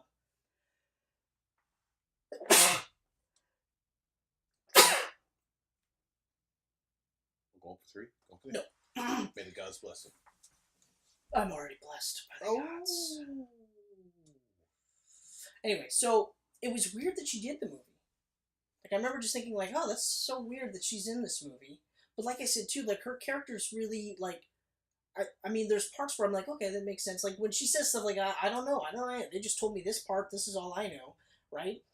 But the whole falling in love with him scene, like, that part was just, why did we didn't need it. I like Rachel Weisz, but I also found it weird that she was in this. It's the 4th movie in a franchise. She's made it clear that she doesn't want to do any more franchises, hence not return for the 3rd Mummy. You know? And then she did this, and I don't know. And the way they ended, like, they're clearly together. And the way they ended, they're clearly together. It doesn't earn the Moby ending, though. No, but you get it anyway. You get it anyway. But, like, but even that part there, like, when they're on the boat and they're trying to figure out their next move, it's like, what other move could you possibly have? Like, his only move is really to go back to his previous bosses and just be like, hey, you tried to kill me. You didn't. I'm still willing to work for you. The ending on the boat with the girl totally reminded me of a Bond ending. Yeah, exactly. That was the most Bond ending of all the Bourne movies. Yeah, well, yeah. Yeah. You know, but, yeah, like, I mean, the chem stuff really, it still bugs me, even though, like, far enough removed. The first hour is still really good. Like I said, right up until he kidnaps her, I'm just like, ugh. You know, and especially because, like I mentioned in the book, and even in the original Bourne movie in the 1980s, he kidnaps her, and I remember, like, just thinking to myself, yeah, but if I'm kidnapped, like, if my wife kidnaps me, right, Mm-hmm. and is basically saying, I'm going to kill you unless you take me here, well, I'll probably fall in love with my wife. I probably would. Someone else, completely, I'm just saying this because she watches this. Oh! Whoa! Oh! Whoa! Oh! Whoa! Are you hearing this, Michelle? What's it like being married to Puppet Matt Damon? The greatest move she's ever made. Really? I'm answering for her. Oh, okay, good. but like, okay, like if I'm being kidnapped, I find it really hard to believe that I'm going to fall in love with somebody just because they saved my life. The same person who endangered my life to begin with. Mm-hmm. My life would not have been any problems had you not kidnapped me. But now you saved my life. I love you. Like I love you too. And maybe, I think you got really into that. But I guess it's that same sort of trope you see in movies all the time where I'm just like, yeah, but you started off here. How do you get to here? This doesn't make sense. Mm-hmm. So that's one of the things. I think if that was fleshed out better, I don't think I would have been. Yeah, everything about the previous trilogy is a lot more natural. Especially because, like I said, the first hour works really well, and then as soon as he kidnaps her, then it seems like everything's happening like this. Quick. Right? And it's just like... And I didn't even care enough to follow hardly. Like, even when you get to the final scene where they're getting chased on the motorcycle, visually it's cool. I've seen stuff like that before. Yeah, that's... You know, it's nothing too crazy. Pretty boring and chase scene. You also, coming off of 3 movies where each movie had at least one crazy fight scene. Yeah. You don't have that. You don't. You know what I mean? You do have a pretty cool wolf scene. You do have a pretty cool wolf I love that scene where he puts his tracker in the wolf. Yeah. It is cool. There's no way around it. And the wolf gets blown up. Yeah. It's cool. It's really cool. Like that. Like I said, like in looking back at it and watching it now, if that movie came on and it was the first half, I'd watch the first half. Mm-hmm. Once you got to the second half, I'd probably be looking at my phone or trying to find something else on. And ultimately, if I couldn't find anything else, I'd leave it on. You know, because Renner still does a good job. It's just, if you're going to call yourself the Bourne Legacy, you know, hit more of the templates. Don't just show Bourne in one part. Yeah. You know, with the title, I kind of wish Bourne Legacy, if they're going to follow another character, it would have been coming off the aftermath of what Bourne did. Yeah. Rather than this is what's happening over here at the same time. And then ultimately this is happening because of what happened. Right. You know, because it's like right at the beginning, it's during Ultimatum, and then within, I think, 10 or 20 minutes, it's after Ultimatum, and then the movie progresses. Because what's the new program in Jason Bourne that they're talking about? But it's the new Treadstone. Oh, man. I forget the name of it. But anyway, if the Legacy would have taken place after Ultimatum rather than during it, they could have had Aaron Cross being a part of that new program that they talk about later on. He could be part of this program that's being built. Because it was, there was that Blue Sky or whatever, not Blue Sky, but I forget the name of it. That Facebook type thing. And then there was the covert thing underneath. There's a lot happening. Yeah. But I overall, don't have anything else with Legacy. I'm done with Legacy too. It is, like I said. It is what it is. It's, I mean, they wanted Bourne to be a franchise. Yep.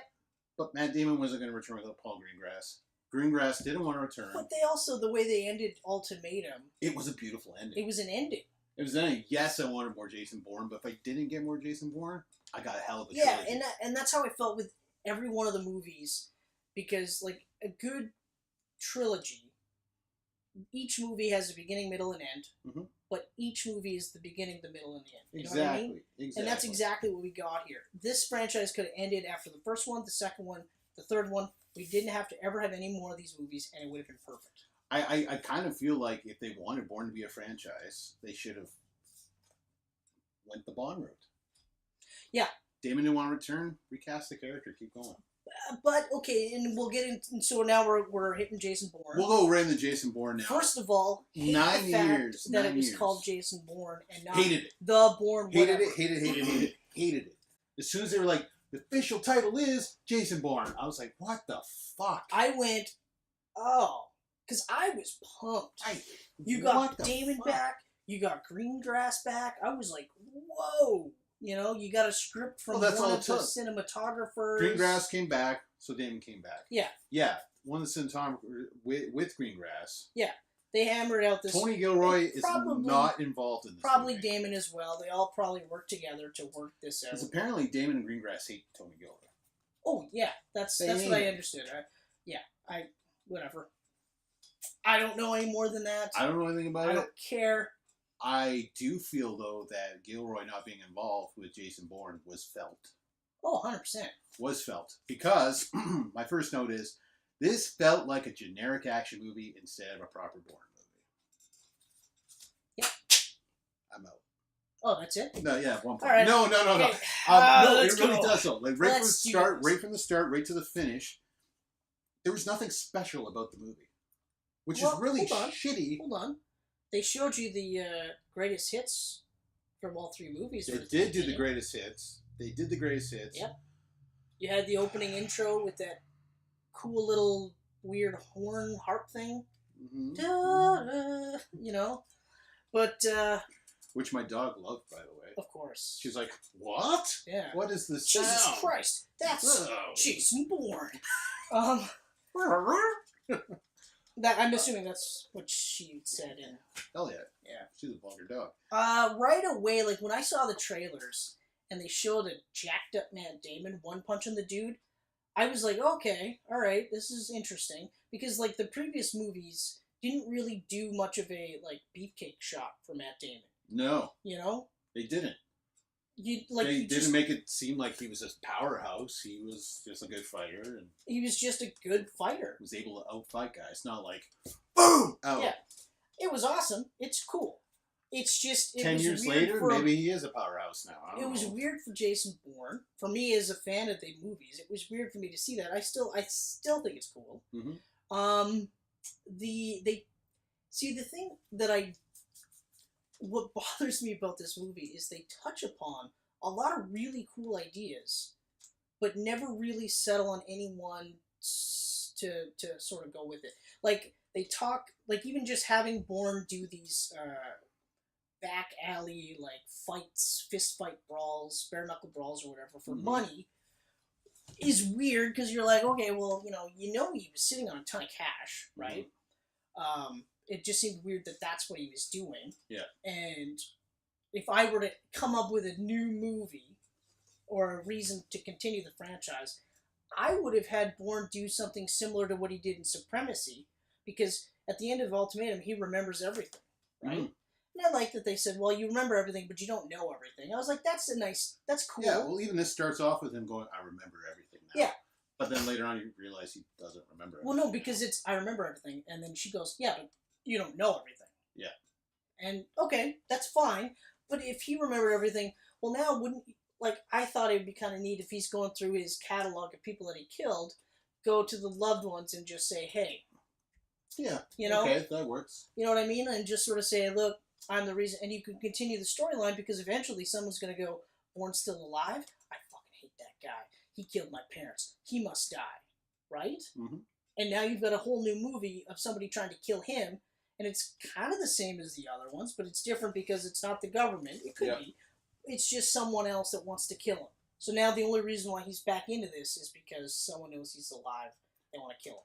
Rather than Nikki finds him out of nowhere, because the last 10 years, Nikki's been like this super intelligent, knows how to fight person now. Never mind that she comes across a file that shows that her dad was, or his dad was actually the creator of the program, that Treadstone program, right? And feels like she has to tell Bourne that. Yet she finds him no problem. Well, the CIA had no idea where he was. Yeah. But, did you like the USB stick that said encrypted? Yep. Did you like that? Big fan of it. Yeah. Did it make you feel really smart? Yes. No. It was encrypted. The second I saw that, I was like, oh my god, really? And then after she finds him and tells him this, we get a complete copy of Marie's death in Supremacy. Which pissed me off, because that sequence was actually really cool. until she got on the back of the motorcycle And then I was with like, him, and immediately I was like, I spent the whole time right going, away. I spent the whole time literally going, She's gonna die. don't kill her. I know they're gonna kill her, but don't kill her. And then they kill her, and you're like, oh, okay. Which really fucking sucked because I loved her and him in Ultimatum together. Yep. This is the way I would have started this movie off, okay? I love your idea of him going around and apologizing to families and stuff. Yep. Right? Why couldn't they have met up somewhere after Ultimatum? Yep. She's the computer person that he goes to. She's finding all the info on these families that he knows. Yeah.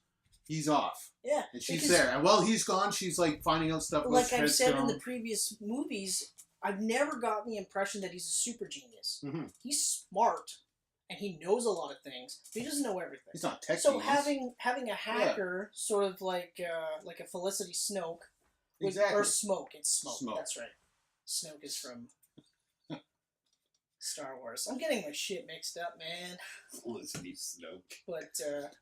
But yeah, having that you know aspect, what I mean? or like the Oracle, or whatever you want to call it. And then maybe they could have had a bit of a relationship. You know, because after. if he remembers everything, at some point he's going to remember, oh yeah, we kind of had a thing. He's going to remember and her. they could explore that aspect too. And then they could have killed her. Because she would be on board with that. Like, this is him, like, cleansing his conscience so that maybe now he could have his own life. Like, we know he never will. But now you can start taking stories from the books and saying, okay, well, you know, he was in Athens, Greece, apologizing to this person, and these people found out that he's alive, that they've always wanted him dead. Now that they know he's alive, they're gonna kill him, and so on. They could have hacked what she was looking at, right? Yep. They could have went, the person you're looking for is this location, and she's like, oh, hey, Jason, this guy's here. Jason goes there, gets attacked. Yep. Once he's attacked, fights off these guys. He goes, oh shit, Nikki. Yep. Returns. She's dead. Yep. You could do that too. She's dead. You could still kill her off.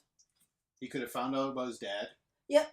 Could have killed her off that way. It would have been a copy of Supremacy. It would have been heartfelt because they had something for years together. That's right. That's right. Instead, it was like remembering everything doesn't mean you know everything, and you know there's stuff about your dad. And I also felt that during that whole beginning sequence just felt weird to me. They had great chemistry in Ultimatum.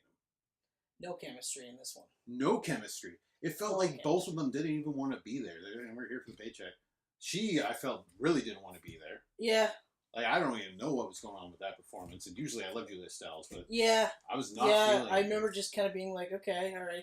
And of course, like I said too, like once you got on the bike, you're like, well, she's dead. She's dead. She's totally fucking dead. Yeah. You know, and it wasn't like... So maybe she was just upset that her character it wasn't like die. yeah, it's possible. It wasn't like with Marie where you knew she was going to die, but you spent the whole time going like, no.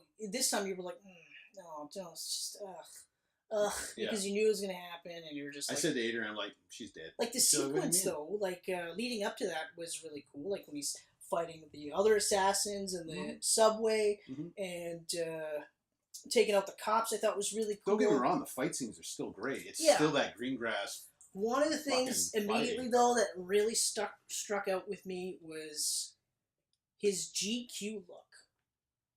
You know, and like in Supremacy... Hence my mention of the black muscle top that I didn't wear today. Yeah, like his look in Supremacy, like he's wearing a pea coat. He he looks like he wouldn't be at a place in a very expensive hotel or like on a barge fighting guys. But it's very like black. It's very dark. It's very low key. Whereas in this one, I remember just being like, it's kind of a fairly loud green jacket. Or like almost brown jacket, and I remember just being like, "Oh wow!" Like it just sticks out that he looks almost like I said, like GQ. Yeah. You know, like you kind of look twice at this guy as opposed to just kind of being like. And he kind of walks like a Terminator in this one. Like he's always just like. Okay, but see, fucking just. That's he's done that on a lot the way in all to the destroy. movies. He's done that in all the movies, and that's because he's trained as a boxer. He was training in boxing, and his trainer in I want to say Identity. In fact, it is Identity. Wanted him to walk like a boxer because a boxer was very economical. There was no wasted movements there. So I'm okay with that because he's done it all the way through. It was very noticeable. But I think it's noticeable now because he's bigger. He's a lot bigger in this. You know, he's a lot bigger. Yeah, so maybe that's it. He was just thinner and it wasn't as noticeable. But so some of the stuff that we talked about with Legacy, where like the last hour was now sort of like a poor man's Jason Bourne movie. Yeah. This is also very much like it hits the greatest hits of Bourne. Because you have your hand-to-hand combat scene at the end, which was great. Mm-hmm. It was a really good fight scene. Yeah. I really liked it. I liked Vincent Cassel's Acid character, and I'll touch more upon that. You had the big, huge, crazy car scene, which, honestly, after a while, I was like, is this still on? It's way too long. Dude. And it actually took me out of the movie because I'm like, I can't really take this seriously. It's ripped out of Grand Theft Auto. Because he's got like the cop van. Yeah, Adrian was like, that is the most indestructible cop van I've ever seen. It's a cop van and it's like that Dodge. He's driving through traffic like he's in a Batmobile, like a tumbler. Yeah, and I spent most of the movie wanting to love the movie. And it was kind of like with Spectre. I remember coming out of Spectre and same thing where I wanted to love the movie because I loved the previous trilogy. Just like with Spectre, I loved Skyfall. Mm-hmm. I wanted to be like, mm-hmm. yeah, fucking right, And I came out going like, there's things I like, obviously, Like the action is, for the most part, great. The car scene, too long. Too unbelievable. Car scene was too long, and I don't like the asset was trying to get out of that building. He was trying to get away. Yeah. Why would you grab the craziest fucking vehicle and start ramming through? See, here's one of the things that I liked, and I liked that they touched upon this, because you never think about this, is the asset, wants to kill Bourne because Bourne outed Blackbriar. That I thought was cool. So he lost friends, and he feels like he's a traitor. What did they say? He was tortured for 2 years? Exactly. So he was tortured, he lost friends, like all this stuff happened. And I love that they touched upon that because in the movies, you're always just like, yeah, fucking rights, smash the government, the shady corporate sons of bitches, fuck you. Not thinking about all the little people going down with them. Exactly. Not thinking about that aspect. So when that hit, I was like, his character made sense. Mm-hmm. So when he was acting irrationally, and even the, what's-his-face, Tommy Lee Jones, looks absolutely terrible in this movie. Man, he looks like a ball sack. Literally like like an older, droopy ball sack. He's aging very bad. He's never looked good. He's never been a good-looking man. But then again, we're talking about it. He's probably like in his late 80s as it is. Because he's never been young. I don't think I've ever seen him young. I don't think he made it big. You showed me that he was super young here. I didn't see a picture, so I don't know what he looks like young. It's going to be a booklet. Yeah, I got to look at it, but keep talking. I got to see what... But like, oh wow, okay. Yeah, see, he's always had the... But okay, so it's the GQ stuff, and this is the dumbest representation of Jason Bourne. Yeah. Okay? Like... Oh. Yeah, okay. Oh, wait, no. What is that movie? The Steven Seagal movie, Under Siege. Yep. That's the youngest I've ever seen him. He doesn't look too far off from there. But he's never looked good. He's always been... He's got a bad complexion. He's just, he's just... He had acne. But like, so at least in every one of the other Bourne movies, every step he makes, like, it's clear. Like, in the beginning, he doesn't know anything, but he's got the bank account, so he goes to Swiss bank to figure it out. From there, he goes, okay, well, apparently I live in Paris, so I gotta go to Paris, right? So even if he doesn't know anything, he still is like, okay, well, we'll go here. And then from there, he starts figuring out this is the course of action, right? Yeah. Just like in the second movie, she says they don't do random, There's always a mission. There's always an objective, right? It seems so aimless. Like, he's got this notebook, which is a callback to the other movies. Mm-hmm. But it's like, in terms of the span of time that happens after Nikki's death, he gets the drive, and then wears the GQ outfit to go to the locker. You're like, well, I mean, how much time passed? How did you have enough time to write all these quick notes in your notebook? Because as far as I know, you went, here's the encryption. She's a hacker for this other hacktivist.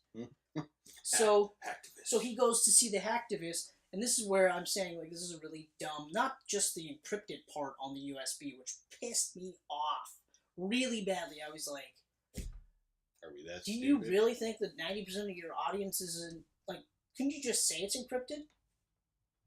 Right? So he goes to see this hacker and stands in front of an open window. Yeah. Which immediately I was like, well, that's stupid. And they actually sit there and say, oh, I see him right through the window. And I went, are you kidding me? This is the guy that can go through Waterloo Station.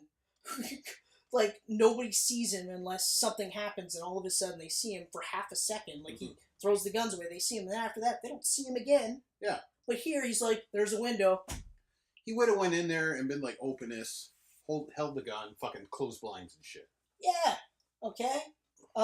You mentioned how they didn't make him into, like, a Superman, and I said I will get to that. Mm-hmm. He gets hit in the back of the fucking head with a goddamn weight, like a dumbbell. I don't know. Shrugs it off. Anyone would have been fucking... Beats the hell out of the guy. Yeah. Anyone else would be like, well, if not completely dead, yeah, you're out cold. You're out. You're fucking done. You're not like, oh, bam, bam, bam. Mm-hmm. That part, the last part of the fight scene is cool, but again, I was just like, okay, all right. Like, and I was already kind of like, he's too bulky, you know? And then, so that's dumb, but also Superman. And I'm like, this makes no sense. Everyone says, like, well, he said, like, 14 lines or whatever, 140 words or whatever the hell it is. I don't care that he's saying very little. Yeah. Because he says the most in Identity, the least in Ultimatum, because who else is he talking to? Mm-hmm. Nikki's dead, right? So who else is he going to talk to? So you find out the revelation that his dad is the creator of the Treadzone program. Okay. You find out that they were scouting Bourne beforehand, and Bourne's dad was like, hey, no, not with my son. So Bourne's dad gets killed because that's the impetus to get him to join Treadzone. That's fine. I actually thought that was all right. Yeah. When they do the further flashback and have the asset be the guy that kills Bourne's dad, I went, you didn't have to. No. I was fine. I actually with thought that it was going to be Tommy Lee Jones. That actually would have worked. That would have too. made more sense to me. That would have worked too, but I was just like, because you didn't need to do that with the asset, because the asset was already going to do whatever he could to kill Bourne. Yeah. And you could have still done the fight scene, the abnormally long, ridiculous car chase scene with the destruction and everything. Could have done all of that, and Bourne could have still killed him because he has to. It's either he dies or I die, right? So all of that, you didn't have to add the extra wrinkle of, oh, you're the guy who killed my dad. Yeah. Because in the other movies, it didn't matter. It didn't matter.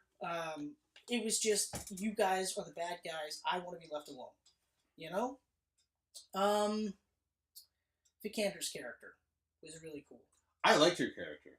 I liked how she was, you're like, oh, she's bad. Oh, wait, no, she's good. Literally she's just playing every fucking side. Yeah, like every angle she possibly could. Yeah. And when he caught her on that fucking tech device he got from the show, I like that. What I didn't like is that it sets up another movie that probably won't happen. Because I don't think they're going to make another one. They're not. I think that's it. I've looking into this quite, because, like, I mean, I feel like they should do one more movie and sort of end Damon's role as Bourne, and then do the Bond route. I think they should do the Bond route. Yeah, I think they should. I really wanted to see, now I know we'll never definitely see this. Yeah. I wanted to see a crossover between him and Cross. I wanted that reason for Cross to even exist. You know, like, I thought he somehow was going to come into this universe with Damon. Obviously not going to happen now because Tony Gilroy did that. Everyone hates Tony Gilroy. Yeah. It's not going to happen. Yeah, like, I mean, the way they ended it is a piss off because they don't do it in the way the other movies do it, where they end where you could go, well, you know, this could be the end. Like, even Supremacy. Supremacy ends and you're like, okay, this could be the end. This was a cliffhanger. This was literally like, tune in next week, you know. And, I mean, they still kind of, they could do now Bourne gets contracted out. So now, like, when they need Bourne for these missions, they can say, hey, we need you to do this, this, and this. And you could further the storyline that way, and that's fine. I just, like I said, like, he's, not that he's a super genius, because I've said, no, I don't ever think he is, but he's really dumb in this movie. Mm-hmm. And it never feels like he's leading. He never feels like he's one step ahead of anybody. No, he always feels like he's just kind of going through the flow. The whole movie was very unnecessary. And I think that's probably my biggest problem is I don't want to admit that it... After all these years of wanting it, you get it, and you're like, maybe I shouldn't have wanted it. Yeah, like, it didn't need to happen. Because Ultimatum was such a great ending. Yeah. Such a great ending. Especially because, like, even, like, when you hear that they're making a movie and Damon's back on and Greengrass is back on, you're like, oh, man! And you get in your head that it's going to be like, oh, they could do this, or they could do that, or they could do this, and then this happens, and you're just like, huh. That's why I think it's very unfortunate that they don't like Tony Gilroy. Because, to me, the three of them here's the thing, though, made good movies. Here's the part that gets me, is like, okay, so you don't like Tony Gilroy, but wouldn't you want somebody to kind of keep you, like, in check? With the series? To just kind of go, hey, yeah, but what about this? Or what about that? Or even just someone to say, hey, what was it? Like, even just something as simple as, so when they do that big, huge Las Vegas crash scene, like Grand Theft Auto, sure, there's the cop helicopter following them. That's really it. That's really the only police presence you feel once they leave the hotel, right? But you get that, and I remember distinctly watching this and just kind of being like, oh, of course. They have a spotlight shot of the asset. Bourne is totally not in... they catch the asset. They don't catch Bourne, and I remember going like, oh, of course. But, like, even the... But, yeah, like, you would have somebody to say, hey, okay, guys, could we shorten that up? Or could we make it a little bit more believable? Because when it happened in New York, it was blatantly obvious that it was happening in New York, and it was causing ramifications. But it didn't feel like it wasn't really happening. You know what I mean? Like, you felt like it was actually happening in New York and there was ramifications, where in this, it just felt like, okay, like, nobody gives a shit, right? Like, you're tearing up this entire freeway, no cop shows up except for the helicopter. Yeah. You know? You're in Vegas. There should be cops everywhere. And even after that, no cops are, like, they saw the asset go into the parkade. No cops show up in the parkade. No nothing. You know what I mean? Like, there's like so many parts where I'm taken out of the movie and I'm mad because I shouldn't be. You know? I liked, like, I'll get back to Vikander's character. I liked that her character played all these angles. I loved her character. I thought she's a great actress. And she really went head to head with Tommy Lee Jones and held her own. Yeah. You know? I didn't really like Tommy Lee Jones in this. It was a retread. I remember just being like, oh, of course. Like, I'm comparing him, watching them in a row, I'm comparing him to all the big head honcho guys from the originals. But I remember the reviews where they even said, so Bourne comes out of hiding because yet again, the shadowy government is doing something shadowy, and it links to Bourne. Yeah. Tommy Lee Jones is the big bad guy. Yeah. Who set it up that his dad gets killed. Who works with what's his name? The creator of that file or that Facebook platform. Yeah, I don't remember his name. The whole thing felt unnecessary, though. Like, well, we're in the tech age. Okay, I get it. Yeah. It doesn't have to fucking just. It doesn't have to be like a Facebook thing. Yeah, or a Mark Zuckerberg character. He was good in it. He was very good. I wish I would have wrote down his. So do I. His name. Sometimes I'm like, maybe I should take notes, but Facebook creator dude, we like you. Even the scene where like they have all those tech things where Bourne steals a bunch of the tracking devices, and I thought that was weird that they would just have that freely, like in a fucking candy bowl that you could just whoosh. And no one notices it. You know, he had a hat on. They didn't. He had a hat on. You know, but even just the part where he goes from Athens, or where... No, sorry. Yeah, they're in Greece. No, wasn't it Britain, where he runs into the one dude? Yeah. Yeah. And so then Vikander gives him a cell phone, helps him get through the customs. And I always find, like, it's weird that in movies where it takes a really long time for them to scan your profile, that even that's not a red flag. You know, like, it's just a lag in the system, so they go... And it's just assessing. It's taking a while. Well, it's super weird that it's taking a while. Every other one was like... Yeah. This one... It's still assessing, by the way. Oh, it's clear. Have fun. Yep. See you later. Enjoy yourself in Vegas, you know? Even the fact that she gave him a burner phone and it's a fucking iPhone. You know? Yeah. Like, I mean, I liked your character. I love how she was playing all sides. Yep. The way it ended. Yep. But at the same time, if it wouldn't have ended like that, I could see a spin-off series with her character. no, I don't. No? You don't think it could have happened? No, because the way this movie is set up. Well, okay, explain how the spin-off movie works then. Give me that. Well, it obviously would have ended the way it did. Right. And then. But it could be about her agent, you know, getting a new team together or Okay. anything. So it's really. kind of like Mission Impossible then. Sure. Okay. Funny story. Out of the 3 movies, the big spy movies that came out, I think all within the same year, give or take, it was Spectre. Yep. And it was Jason Bourne. And it was Mission Impossible, It's the Rogue Nation. First time Hunt and Bourne and Bond were all up against each other.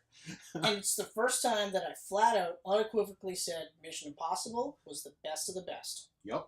Okay? And Rogue Nations and Spectre have a very similar plot. Rogue Nations is so good. Mm-hmm. But, yeah, so, I mean, if I were to put it in any particular order, it would be... I'm done with Jason Bourne, by the way. I'm done talking about I think, yeah, okay. it is better than Legacy, even though it is a poor man's Jason Bourne movie. It's still better than Legacy. Because, like, Legacy and Jason Bourne didn't have to happen. And the fact that they happened... They're both unnecessary. Didn't expand upon it. And again, I in my mind, I'm thinking... You need all 3 creators on board.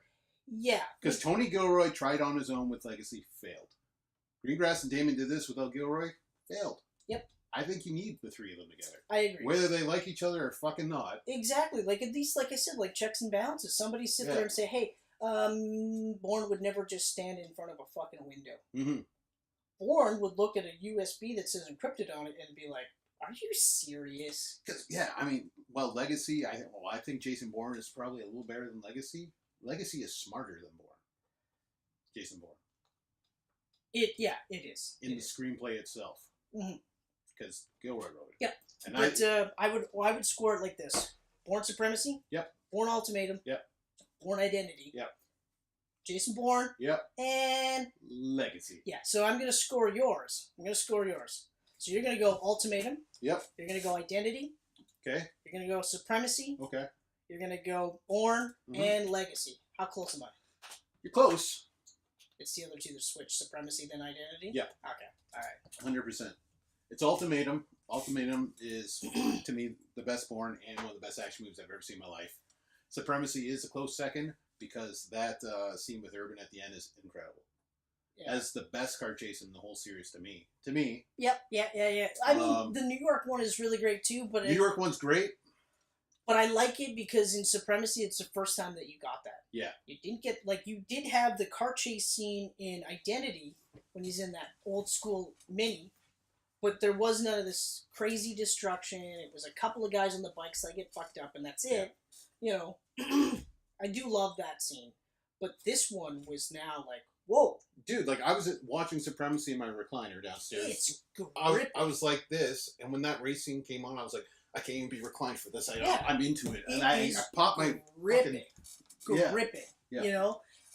And then in Ultimatum, it's bigger, not necessarily better. Mm-hmm. It's still gripping. I think I do kind of like the fact that he gets the opportunity to kill the guy, the asset, and doesn't. Yeah. You know? But, yeah, like... Yeah. I don't know. So, it's just... for me, Identity is third, but I love Identity. And I love Identity because I love how Identity's third for me too. I love the smaller feel to it, and him and Marie together are incredible. They're so good, and that's another reason why I'm so sad to see her die in Supremacy, was because I love them together so much. But again, and it's still it's one of those like hauntingly beautiful scenes where she's dead, and she's floating, and it's that green water, and you're just like it was, and plus him floating in the water was our introduction to him, and it was our goodbye to her. That's right. And I thought that was really, you know... That's actually a great point. I never even thought of it like that. And you're right. Like, it's just crazy that you said, hello to him in the water. You said goodbye to him in the water, but you got to see goodbye to her in the water, and it was not good. No. This wasn't like a... Just fades from sight, whereas Identity, it faded in on him. Yeah. And that beacon flashing. Yeah. Like, I mean... You know what? It's an amazing series. I will forever watch the first three. The first three, forever. I will literally be on my deathbed. You know, and the doctor could be literally like, look, Chris, you've got 3 hours left to live. I'll be like, put an ultimatum. I'll fucking watch that movie. I watched Supremacy last night. You said Supremacy was your favorite, Chris. Oh, fuck. No, but I'm talking about, like, I literally just watched Supremacy last night. We gotta finish up the series before I die. Mm-hmm. You know, like... And it's funny, too. And then you don't die, and the next day they're like, now you gotta watch Legacy, and then you die watching Legacy. Oh, no, I'd be like, no, I'm done. I'm dead. I'm done. Fuck that. You know, like I said, like, the first hour Legacy, great. There's pockets of greatness in Jason Bourne. It's just these threads that they could have fed off of or sped into. I didn't pull a gambit. You know? I'm done. So, once again, that is the Bourne episode. Let us know what you thought. I'm curious to see what other people would rate it as. So would I. Like, I mean, I'm sure no one will because we've only got like 4 views on our last episode. But hey, one day people will like us. At some point, it'll happen. One day they'll like us. Yeah, and go buy this set if you have a Blu-ray player. Fucking nice. Chris has a DVD set. It comes with a passport. Also very cool. So, anyway, on that note... Discover new Dove Men Plus Care Foaming Body Wash. A Dove commercial. I was going to end it on a cool note, but we'll end it on your Dove commercial. Moby. Now we're going to get a copyright strike. Shit. I didn't even think about that. Oh my god. We'll be shut down before we even get going. My way. All right. We need to copyright anyway because we're talking about fucking movies. I don't know. Whatever happens. To quote another one of my favorite series that has nothing to do with Bourne. Thank you, everyone. And remember, I fucked it up. I fucked it up, Chris. It was going to be so funny. It was in my mind. It rolled out. You were laughing. It was a good time. So anyway, try again. Some motherfucker's always trying to ice skate uphill. Yeah. That is actually one of the best Blade lines ever. Hey. Thanks for watching, everyone.